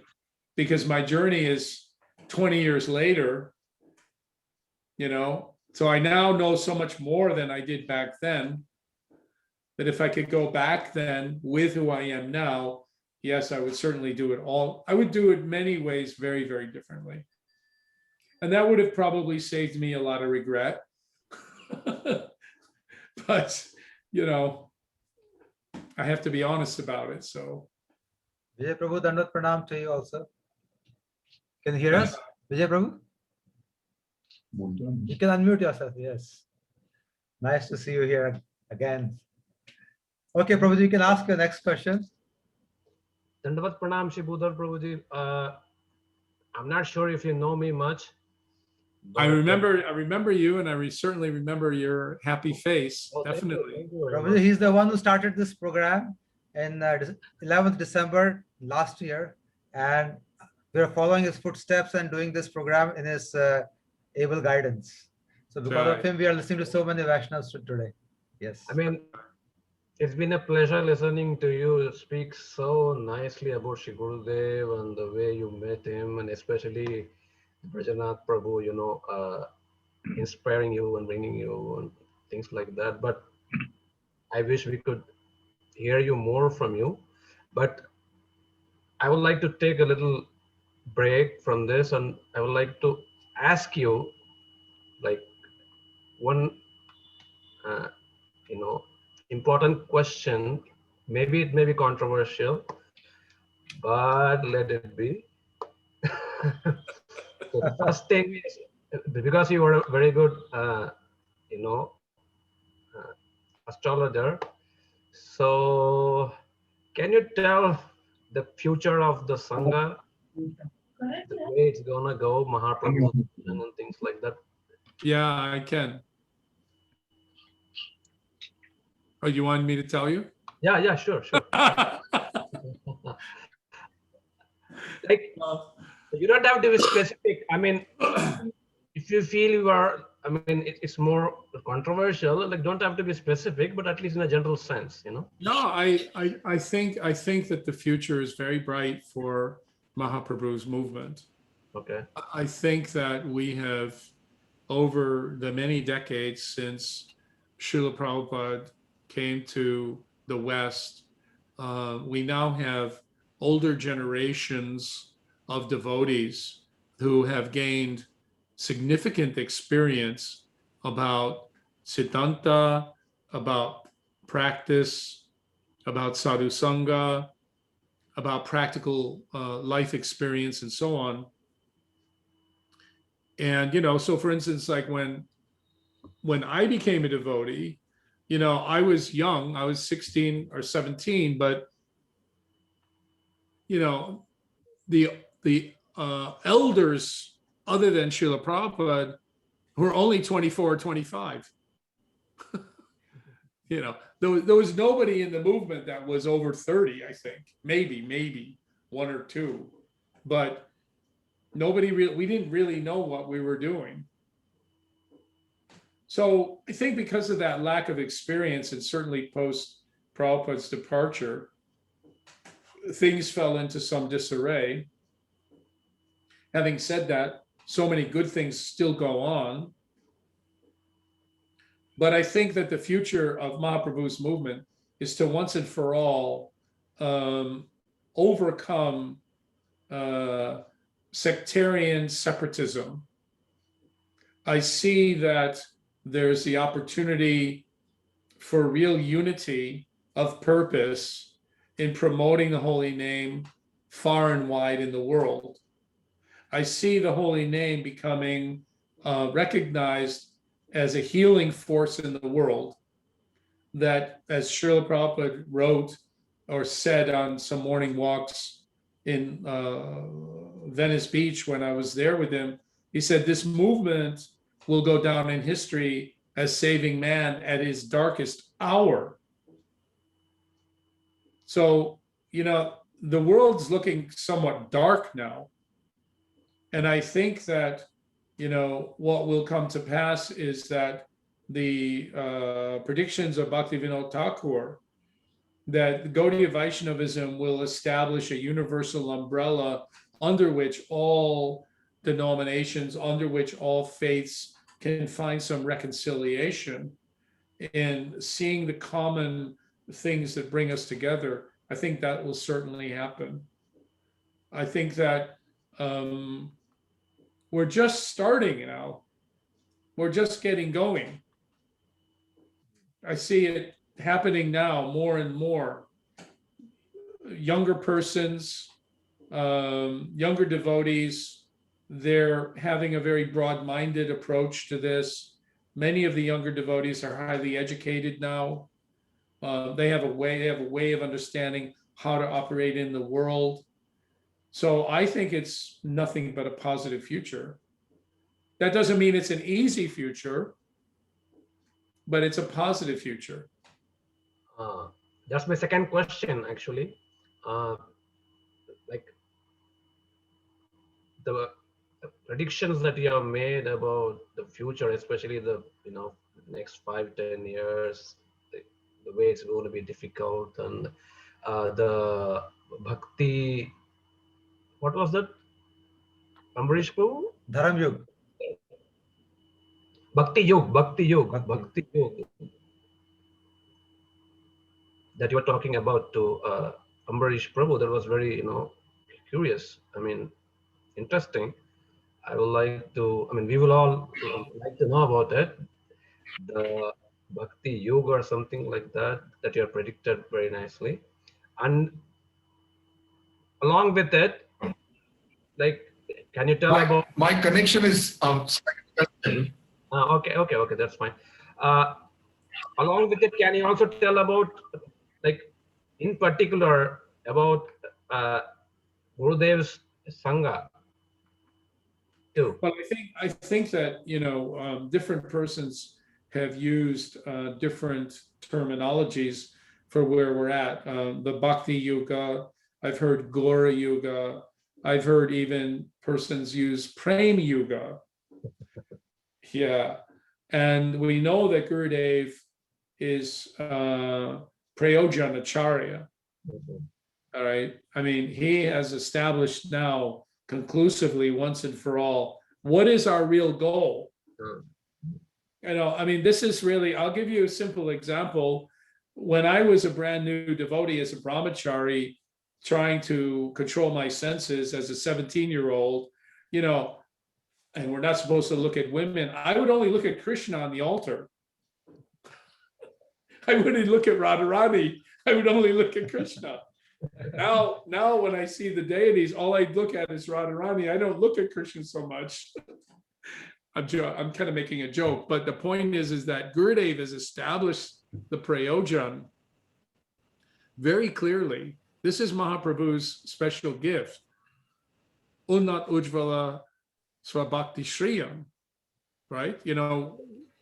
What are we doing here? What are we after? What is the goal? So I think that is going to become more and more understood, better articulated for Western minds. People are going to start to really understand the incredible beauty, the great spiritual aesthetic of bhakti. How can anybody not be attracted to bhakti if they really understand what bhakti really is. It's all people are really looking for. So more and more it's going to become evident to people, I think. And that's through things like this, formats like this, Yashodanandan's Zoomatron, what he's doing, what Ambarish Prabhu and Lavanga Manjari are doing with Gurudev's documentary. I mean, there's more devotees going out on Sankirtan now than there were before COVID. And now today it's been announced that there's a big push for, the day of, what was it called? World Sankirtan Day. 108 locations around the world getting out on the street on Rath Yatra. So how is that not all coming together? We need to, I think, move out of the conditioned way of looking at things as institutional kind of thinking. We need to go to the transcendental, mystical way of understanding things. Vishva Vaishnav Raj Sabha, what Bhaktisiddhanta Saraswati Thakur Maharaj is talking about. This current of Mahaprabhu is flowing from our little tiny perspectives of this is my mat, or this is my organization, or this is my this, or this is not. This is part of it, but it's not the whole thing. And if we can stand back and look at it in the bigger picture, I think we can start to be very inspired. That's really true. I mean, that's really true. That's what I try to mean, like the way the Sangha and the way the preaching. I mean, that's really true. The Zoom has changed the way we look at things and how we all like get together and break all our institutional attitude and things like that. Ambarish Prabhu, do you have? Let me make one point clear though. I'm not against institutions, and I think every institution has its essential purpose. Every institution has a special role to play, and it doesn't mean that in cooperating that one institution has to be subordinated to another. That's only institutional thinking. But from the mystic plane of really understanding Mahaprabhu's Gaura Yuga, okay, it's all part of that unity and diversity. We want the diversity of individual institutions, but we want the unity of common interest. And that common interest is serving Mahaprabhu and bringing the holy name out to the world as far and wide as we can. Prabhu? Yes. I would like to add something to what question Vijay Krishna Prabhu posed. It's got to do with the conversation that we had a week back, myself and Vijay Krishna Prabhu. And I was sort of putting into perspective our conversation a few months back about how you see this coming decade unfolding and what challenges it will pose. And it may call for us as individuals or as congregation to react to many challenges. Okay. Practical, which will affect, just to add up, I was speaking to Mahabodhi Prabhu like a month back in reference to the documentary. We interviewed him, myself and Lavanga. Yeah. At that time, he mentioned that Srila Prabhupada personally told him that you will see that in your lifetime, this currency, the paper currency, will be as good as a toilet paper. It will have no value. And I guess that was in Atlanta, and Prabhupada said that you will see that material civilization will collapse and the cities will be empty. And that's why there is, on a certain level, a lot of emphasis being put into becoming, a self-sustaining society. A lot of them at a senior level, at least in a strategic way, are thinking about the long-term feasibility of having such big temples in the city when we possibly may witness a financial collapse. So, as devotees, what we ought to prepare, in the sense that, of course, we have our Shraddha in place. We know that everything that will, environment is always a friend as long as we have that conception of Shraddha in place. But still, on a practical level, what do you propose as to what kind of a outlook should we be having as individuals? I'm not really, going in the line of direction that you talked about in terms of the sectarian or the non-sectarian aspect of it. This is a completely different angle that I'm bringing to the whole story. I understand now more what you and what I think. I apologize to Vijay Krishna if I didn't get his question correctly in the beginning. Basically, it's about your, predictions. Prediction. Yeah. Okay. So, I'm going to be very radical here. I'm going to really risk being misunderstood, but I just talked with a friend who I told her that she had to risk being misunderstood, because when you are misunderstood, you have a chance to create dialogue, which can only result in better understanding. So I have some basic ideas that I think we need to change in order to get to that better place. Srila Prabhupada, I was there with him when he predicted all these things. I was in Atlanta when he was talking about these things. I was in Los Angeles when he was talking about these things. I remember being with him outside of Venice Beach Temple, and one devotee said to Prabhupada, Prabhupada, what's the future in Kali Yuga like? What it's going to be like? Can you describe it? And he rolled his eyes, like, how he had could roll his eyes in a big way. And he just said, horrible. He said, you cannot imagine how horrible it is, right?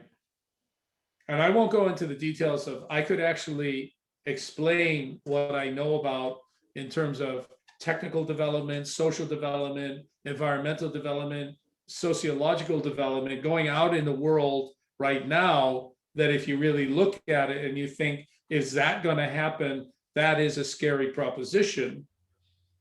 I don't do that because I don't think it helps people move to a place of harmonious positive action. I don't think fear is a good place to act from. Rather, strength and courage is the best place to come from. Strength, courage, and optimism and vision. So I do completely agree that in large measure, I say we, when I mean we, it's not really, it's a gross generalization, but I think as a movement, we've really missed the ball on living up to Prabhupada's instructions, which was to create self-sufficient communities that would become oases for persons at times like we're now coming into.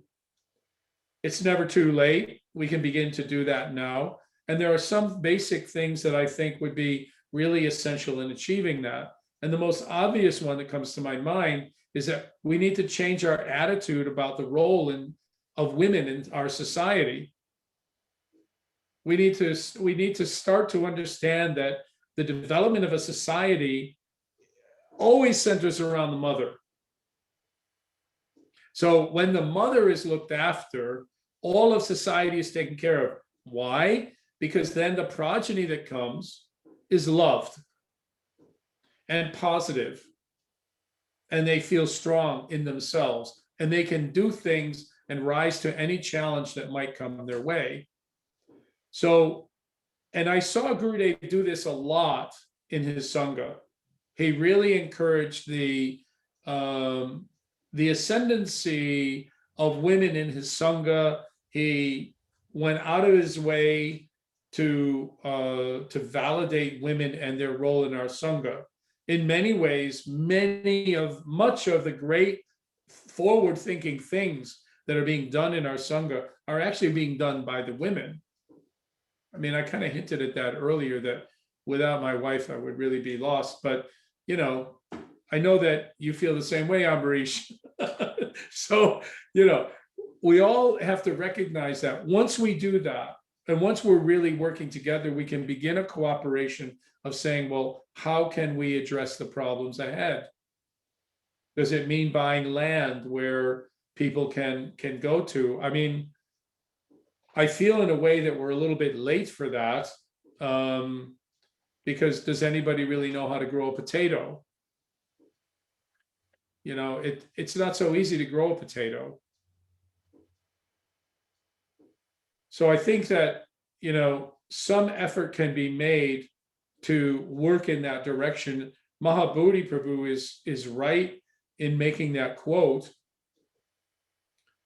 I know that he's been advocating alternative centers of rural development, like he's now at New Vrindavan. I don't know if I have the answer to it. I have the vision for the challenges ahead. I don't think the years ahead are very easy for anybody. You know, we are looking probably at 6 or 10 years of real challenge. Right now, we're lucky to have the internet to bring us together. That may not always be there. So we have to anticipate that as well.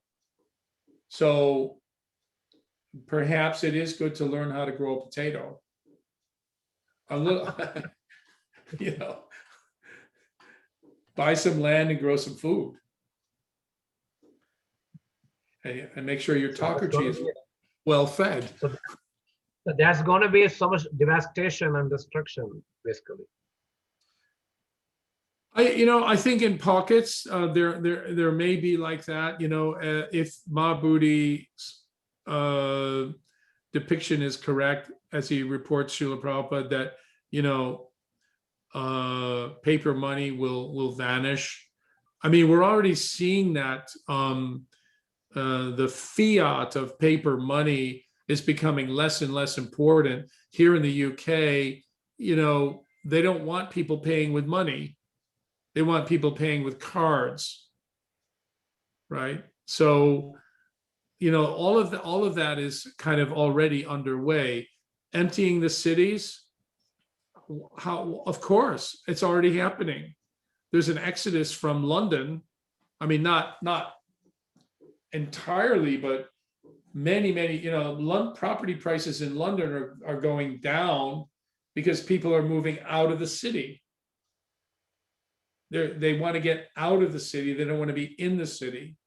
They previously had to work in the city. So these kind of shifts are already happening, and they will probably continue to happen.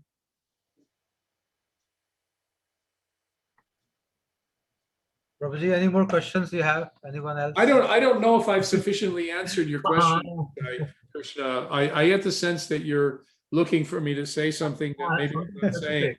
It was curious to listen to you know, Ambarish Prabhu. So I mean, like, it would be great if you can open up a little bit. Ambarish, you want to help me out here? Something that we discussed, that the coming decade will see many things which we have not seen in a few centuries, but it will pave the path for a brighter future. Just like, you know, before something good can come forth, a lot of destruction is, you know, on its course, and that's how, you know, nature. That's a game plan of the nature.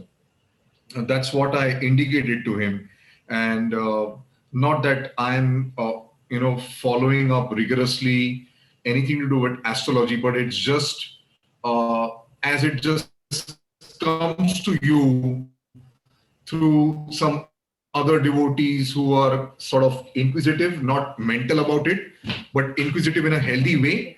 And, you know, just like you discuss Tattva Siddhanta or other things that are healthy for your spiritual life. Yeah.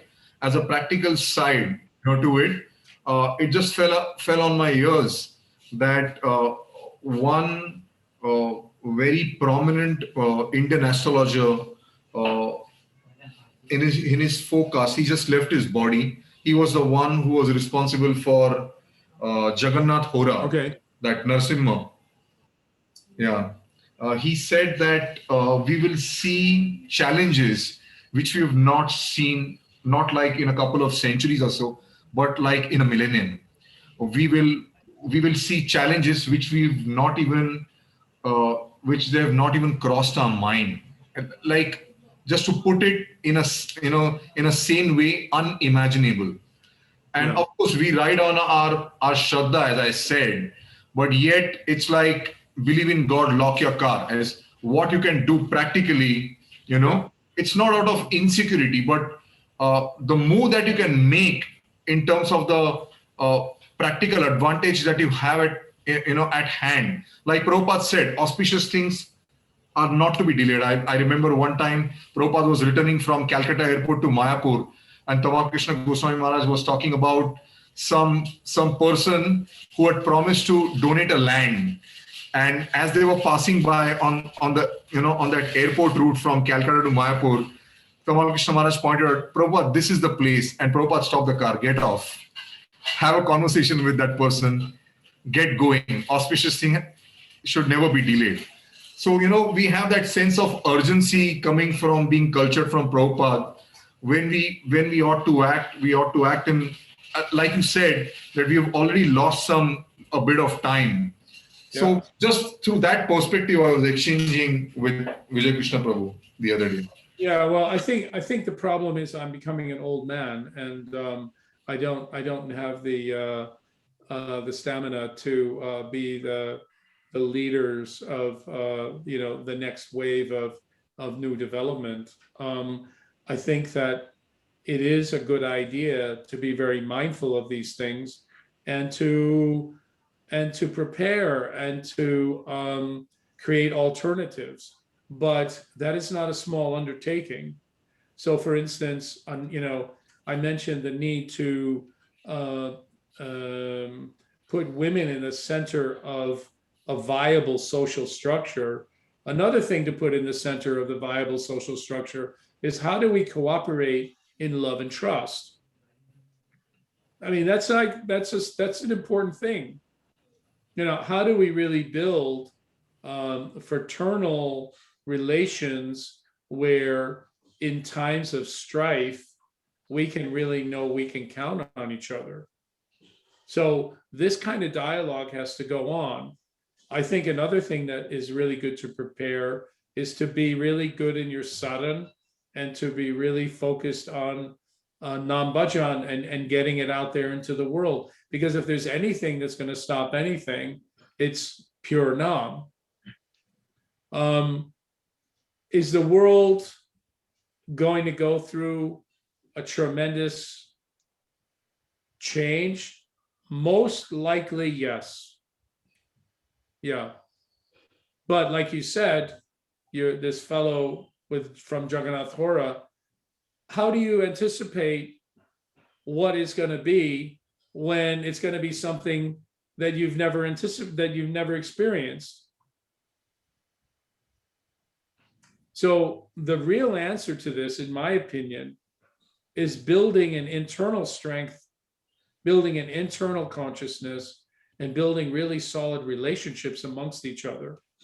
If out of that, you have some really bright things that come along, and say, hey, I just found, 1,500 acres, and let's get going and let's start learning how to plant potatoes.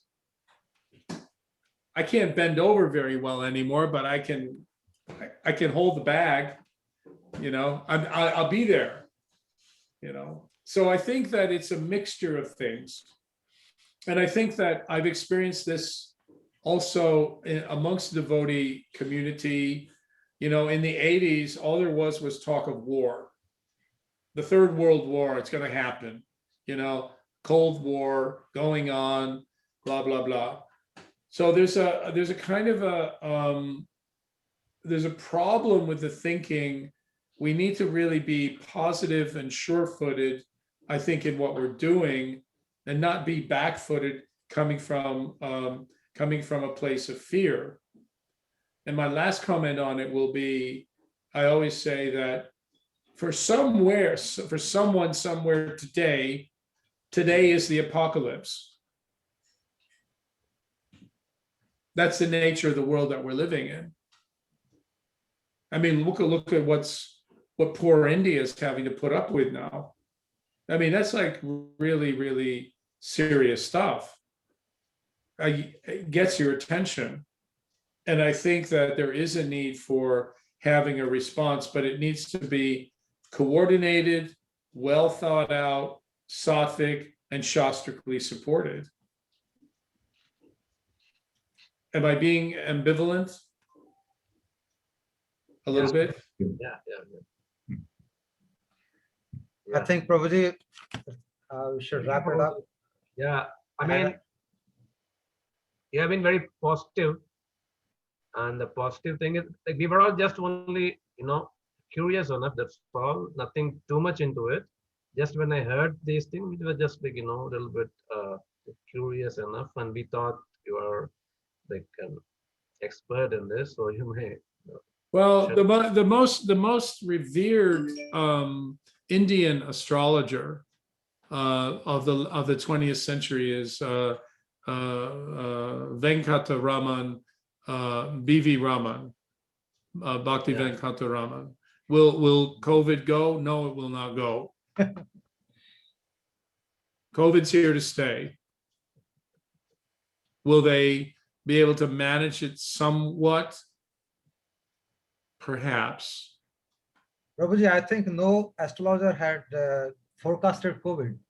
I don't see anybody saying that COVID will come. No, I think it caught everybody off guard. Yes. Yeah, I mean, hindsight's 2020. Looking at the charts, you can look now and say, oh yeah, well, when K2, before K2 went into Scorpio, yeah, we could see that COVID was there in the chart, but astrologers are also cursed by Parvati not to always get it right.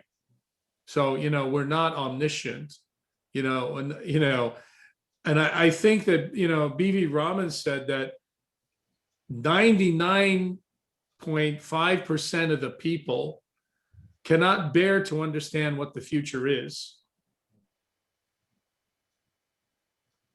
So They can't face the reality, basically.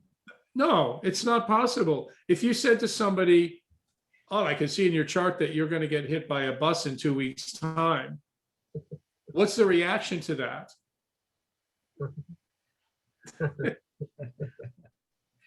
They're not going to know what to do. But if you say to them, well, I can see that you're going to have a transition in 2 weeks' time, and you should really concentrate on making the most of it by being as Krishna conscious as you can, you're actually doing them a favor. So the positive side of things is really important card to play. And it's not a card that's been played a lot, and which is why I'm arguing for it a lot when I'm talking to people. Yeah, because let's say there's a third world war, let's say. Right now, what are you going to do? What's the adequate response to that? Well, first of all, make sure that my bhajan is okay. Second of all, make sure I'm aligned with like-minded people who I can cooperate with in the face of adversity. And thirdly, appreciate every day as it comes.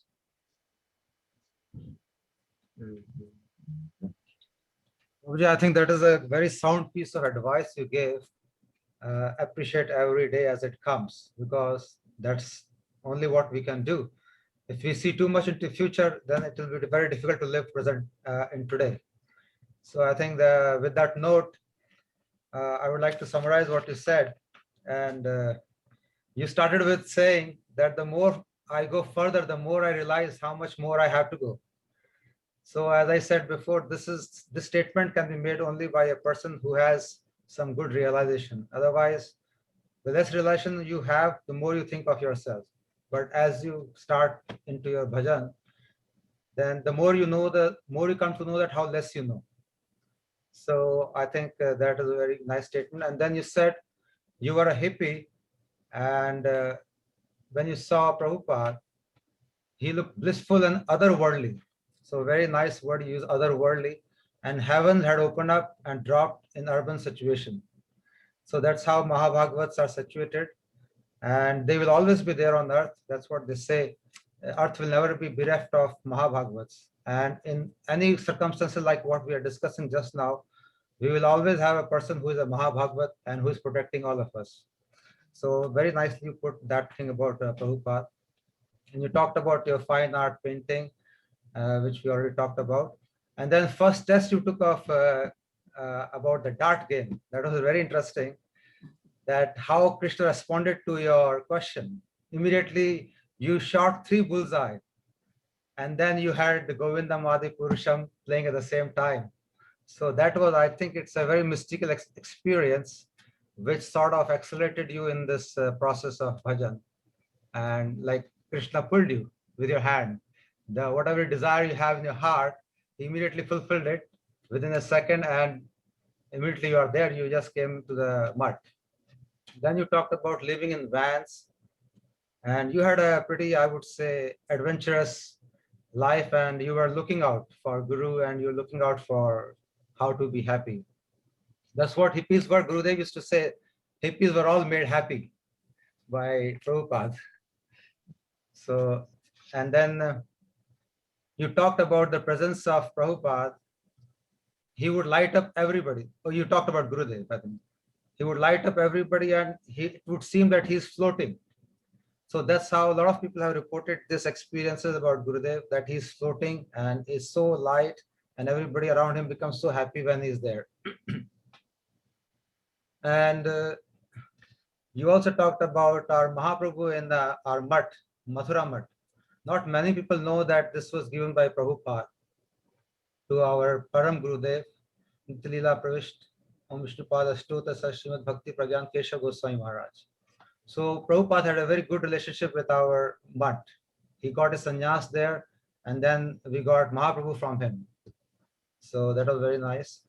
And you talked about the why Gurudev went to West, to bring new life and to bring people back on track, which he actually did very successfully, I would say.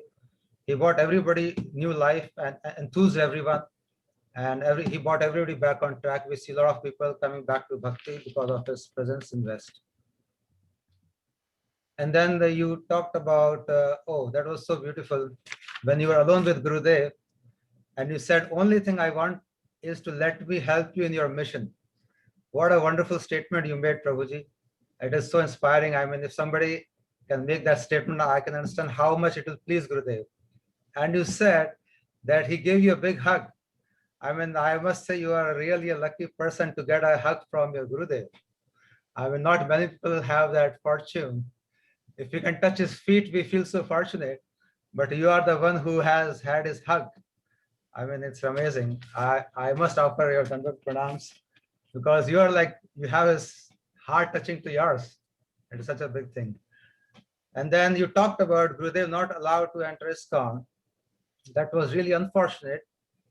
But I think it increased Gurudev's, preaching around the world. And he got into so much enthusiasm himself. Now I will, because initially what I heard, Gurudev was not very much inclined to travel so far and reach so much. But when he heard all this opposition, he became like a lion, and he said, "Now I'm going to show everybody what I have, what a parampara is." So, which is really actually, I think it's a good arrangement by the Supreme Lord. And then you talked how Gurudev used to talk about one Chaitanya family. And your big contribution to our Gurudev, big seva which you did is, you wrote this paper, My Heartly Blessings. I think we will always be indebted to you for this service of yours, Prabhuji, to our Gurudev, that you protected him and you gave your viewpoint after talking to Gurudev. So that is really a very, very, I think, important and good service which you did. And then the statement of Gurudev, when you asked Gurudev how do you feel about ISKCON? They are going so much against you, some people, not all of them. Then he said, I don't mind it at all. I love the babies as it is so much that I always thinking good for them. So this is a sign of a Mahabhagavat, how they are always trying to help us, even the people who are doing things against them. This is how, exactly same as how Jesus Christ said, they don't know what they're doing, but I always love them. So Gurudev was in a similar situation, he gave that statement. Then he also said he was like a realized sadhu. He is a realized sadhu and he remained completely transcendental in all situations. So you are so fortunate to have experienced that nature of Gurudev from very close quarters, from very close to him, that you saw in actual situation which would have been really bad for a normal person like us. Gurudev sailed through them without any problems, and he was always engaged in his bhajan.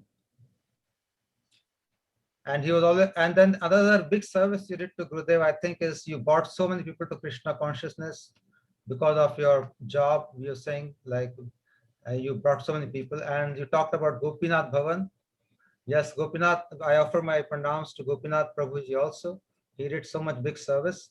And in fact, I traveled with him many times and met a lot of Brajvasis that time when he was about to buy that piece of land where Gopinath Bhavan stands today. So I really have a lot of respect for Gopinath Prabhu. He did such a hard work to please our Gurudev. And the thing which touched most my heart is you said about the loyalty of Gurudev.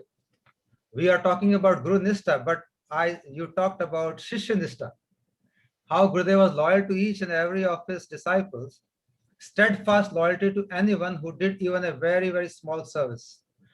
This is something we have seen Gurudev all the time. If anybody does even very little thing, he will give everything for him, that disciple. So that was very sweet of you, Prabhuji. And you also talked about people who never met Gurudev, but they are talking to him now. And they are even getting their answers from Gurudev. They are getting direct guidance from him. So this is how a transcendental personality is. I know so many people. In fact, my daughter, she's doing the same thing. She don't remember meeting Gurudev, but she's getting all the guidance from her even today. So this is really very, very nice. And a few more points. And another very important thing you said is Gurudev gave us hope and sense of purpose. Yes, this is really, really important. A lot of people have talked about this. He gave us hope. He gave us sense of purpose. Radha Dasyam, he gave this word to even a small boy who came in contact with him. So we have a lot of hope that, yes, we will surely achieve this someday. And then at the end, you talked about sectarian separatism, which we discussed at length at the end of the program. And then we talked about Bhakti Yug, Gaur Yug, or Prem Yug. Yes, we really hope it comes. And we are anticipating, actually our focus should be on this rather than on what will happen otherwise. We should focus on Bhakti Yug, Gaur Yug, and Prem Yug, and we should start working. And I think work has already started. Like we are working tonight. I think it is a work towards the Prem Yug, Gaur Yug only here. You come from such a far land and you're talking to us for hours. So I think the work has already started and we will surely get it. Let the world go where it is going. That is the nature of material world. But people who are associated with Mahabhagavats, they will have no problems, I think. I don't see any problem with people who are associated with Guru and Guru Varga. And they will very merrily, happily, dancingly enter into this Bhakti Yug, Gaur Yug, and Prem Yug. That's what I believe. And you talked of harmonious, positive action. That was such a nice thing. Instead of acting from a position of fear and what will happen, to act from a position of harmonious, positive action. Like right now, we all devotees are, I think none of us are any fearful or anything. We are acting from a position of harmonious, positive action. We all are sitting at our homes and doing our sadhana. We are doing our japa, we are doing our Zoom programs, and we are like almost normal. In fact, better than normal, I would say. More than normal. Yes, because otherwise I would be flying now. I wouldn't be doing this program. And God has given me such a big chance that I'm talking to you now and listening to your sweet Harikatha. Your daughter spoke so beautifully the other day. I'm so much indebted that I'm in such a situation by the grace of God that I'm getting to hear every day such high elevated Vaishnavas who had so much realization and so much of association and experience. So I think we are in a very good position, not in a very bad position. And you talked about development of societies should be centered around mother.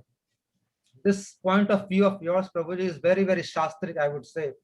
And in our Shastras, mothers and ladies are given a lot of respect.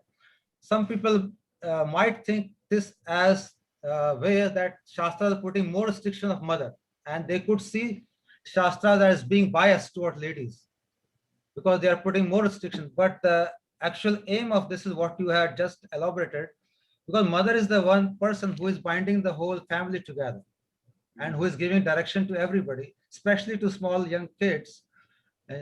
She's making their future actually. So there are more restrictions on mother, that she should be well behaved, she should follow certain rules and regulations.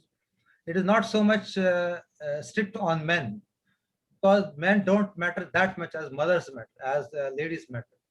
So this point of yours, I totally 100% agree, and it is very, very Shastric, and Gurudev also used to talk about it. So Prabhuji, we are very, very thankful to you, and I offer my innumerable Dandavat Pranams in your lotus feet that you came and you spoke so nicely, and I earn for your association in future wherever I can get a chance. And I thank all the listeners also. And I want to make 2 announcements today. May I make 2 quick comments? Yes, Prabhuji, please. Well, first of all, you're a very good listener. Thank you. I'm very impressed with that. Not everybody's a good listener, but you are definitely a good listener. On the point of being positive about in the face of so many challenges in the world today, no doubt these challenges are coming. No doubt we can't really properly prepare for them, except in the way that we've discussed it. And the analogy that I would give is like, imagine that, you know that you're going to become unhealthy. You're healthy one day, but then the next week you're going to have a very bad fever, very bad. And you're going to be very, very bad in every way, right? But then at the end of the fever is going to purge you of all bad things. And you're going to be healthy in a new way. So we need to see it not this much, but really big picture. That's all I have to say. Thank you. Thank you for so much wisdom. Thank you so much, Prabhuji. And I would like to, first of all, thank our Vijay Prabhu also, who started this program. And because of his inspiration, we have been getting the chance to listen to such elevated Vaishnavas, and everybody, whole Sangha is together. So many people are getting benefited. So Vijay Prabhu, thank you so much for your excellent foresight and vision. And in this same process, Vijay Prabhu. Gurudev's inspiration, nothing else, and it's all from the, would like to thank Ambarish Prabhu and Lavanga Didi. They pushed me basically. I was sleeping basically. Yes, Ambarish Prabhu, Lavang Didi are doing wonderful service to our Sangha. And they basically woke me up and inspired me to do it. So it's so nice that we are helping each other grow in a Sangha, like Ambarish Prabhu and Lavang Didi. They have brought Gurudev to the entire world, and every day they are giving us such nice Harikatha every day morning. So I offer my pranams to Didi and Prabhuji also. Ambarish Prabhu, Dandavat pranams to you for your lovely, kind service, Prabhuji. So nice. Gurudev is orchestrating everything, as we all know. And we every day feel fortunate that somehow or the other, he's chosen us as instruments. He could pick up a stone and get Prabhuji, your voice is cutting off, I think. happening around. But really, we are fortunate that he's been. That is not good. So I want to make 2 announcements, quick announcements. I know it's a little late. Vijay Prabhu, like he started this program, and tomorrow is a very, very auspicious day for us. Tomorrow is Akshay Tritiya, Chandan Yatra starting tomorrow. And tomorrow is also the Sthapna Divas for Gaudiya Vedanta Samiti. Dandavat Didi, Dandavat Pranam. Dandavat pranam. Yeah, Sorry, I'm in and out. She also has a quick announcement to make for Akshay Tritiya. Okay, first you make your announcement. But after you. After you. After Okay. you. Okay, so tomorrow we are starting a series of programs every Saturday, which we are going to do by the inspiration of our Vijay Prabhu, Sanjay Prabhu. We all got together and thought about this. And we are going to name this program as Gaur Narayan Ras Kanika series. Jai. Gaur Narayan Ras Kanika. Ras Kanika means that ras, and we drop off that ras. We're going to distribute among ourselves. Every Saturday, we are going to have these kathas by very, very elevated and realized devotees. And Vijay Prabhu has very kindly accepted to start this program himself. So tomorrow we'll see Vijay Krishna Prabhu starting this program at evening 8 o'clock. And the topic for tomorrow's program will be Prahlad Maharaj Ki Shikshaएं, the teachings of Prahlad Maharaj, which will continue over few Saturdays. It will not be over tomorrow. It is going to continue. And tomorrow we are going to follow this Tithi also, Akshay Titiya, Chandan Yatra and Gaudiya Vedanta Samiti Sthapna Divas. In the morning also, we're going to have two Harikathas tomorrow. So in the morning, we'll have at 10 o'clock to 11:30, our Pujyapat Sanjay Prabhu will come and he will give the Harikatha about the Tithi tomorrow. So morning we'll have the Harikatha, and tomorrow morning we are going to launch a nice video also in respect of our three Gurudevs who are pillar of Gaudiya Vedanta Samiti, Pujyapat Narayan Maharaj, Pujyapat Bhavan Maharaj and Trivikram Maharaj. So we're going to launch in the tomorrow's program, and then we're going to distribute to everybody. So these two very auspicious things are going to happen on tomorrow, a very, very auspicious day. So now I finished my announcement. Didi will make her announcement. Okay, Didi, go ahead. Sorry, I'm just like bombed into this. No. But it is an important announcement for all of us, actually, that we've just now launched harikatha.com, which is Srila Gurudev's Archive. archive. Great. And it's amazing that we have harikatha.com. It's like the Harikatha, you know. Gurudev's Harikatha is the Harikatha. Super. Anyway, but this is actually going to be the official archive website. So not only does it have, right now we've started with audios, but it will eventually have all of Gurudev's videos. Each of those audios will have transcripts, be brief topics, you know, proper transcripts. Then all these memories programs will be archived over there in an organized fashion. So that anyone who's new to Gurudev basically has all of it under one, you know, under one umbrella. And Gurudev's letters, Brinda Didi is collecting them. So those eventually will be there.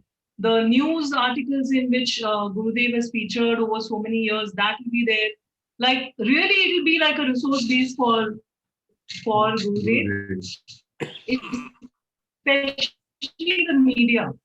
especially the media. So that monumental website program was going on. That's why I was in and out.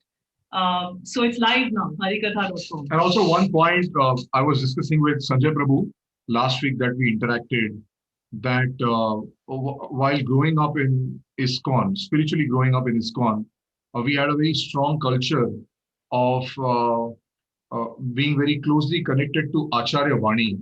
And we all know what an impact it made in our own lives. Not to discredit in any way all the preachers who have given their sweat and blood and dedication to Srila Prabhupada, but just the fact by the virtue of being connected to Srila Prabhupada's Vani and his books made a profound impact on our lives. And as we pass on Gurudev's legacy to the coming generations, and while other preachers are also on the forefront, inspired personally by Gurudev to take the legacy forward. But if we keep Gurudev in the center through his Vani, through his precept, it will be all auspicious for all of us as a Sangha. And for that, we always keep saying, we are surprised to what extent still so many devotees are not aware that Gurudev's Harikatha is coming out daily through WhatsApp, YouTube, Spotify. There are so many devotees out there in our Sangha who don't know about it. For instance, just recently, Yashodanandan Prabhu admitted that he had no idea that Gurudev's Katha is coming every day. You know? Oh, So, he's so much busy in his own it's seva. our I think- duty. It's, you know, Jare kaho, Tare kaho Krishna Upadesh. It's our duty.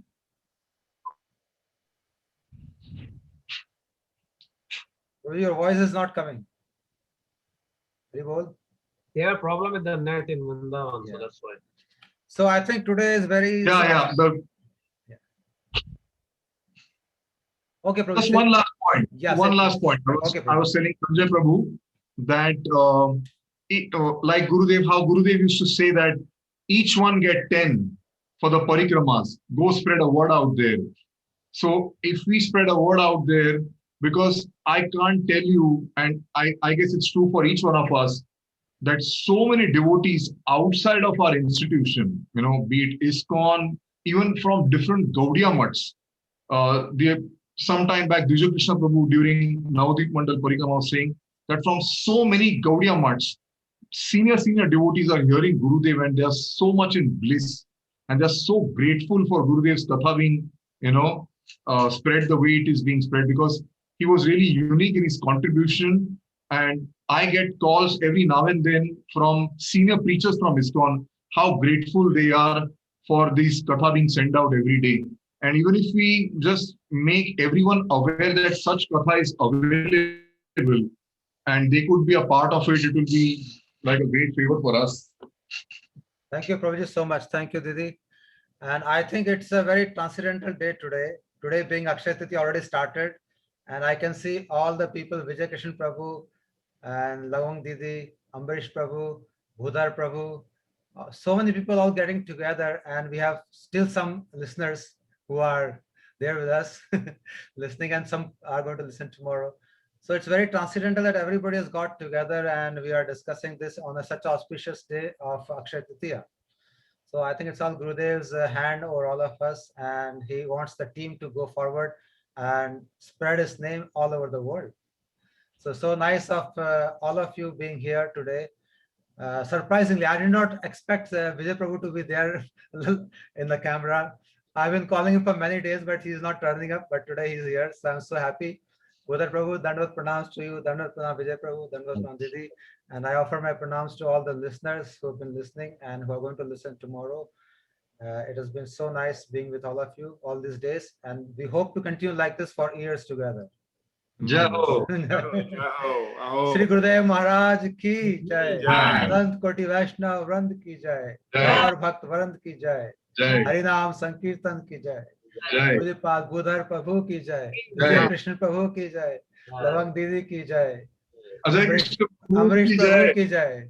Sabhi listeners ki jai. God Premanande Hari Hari. Permanent Hari Hari Bol. Thank you. Dandavats, Prabhu. Thank you so much. Hari Bol.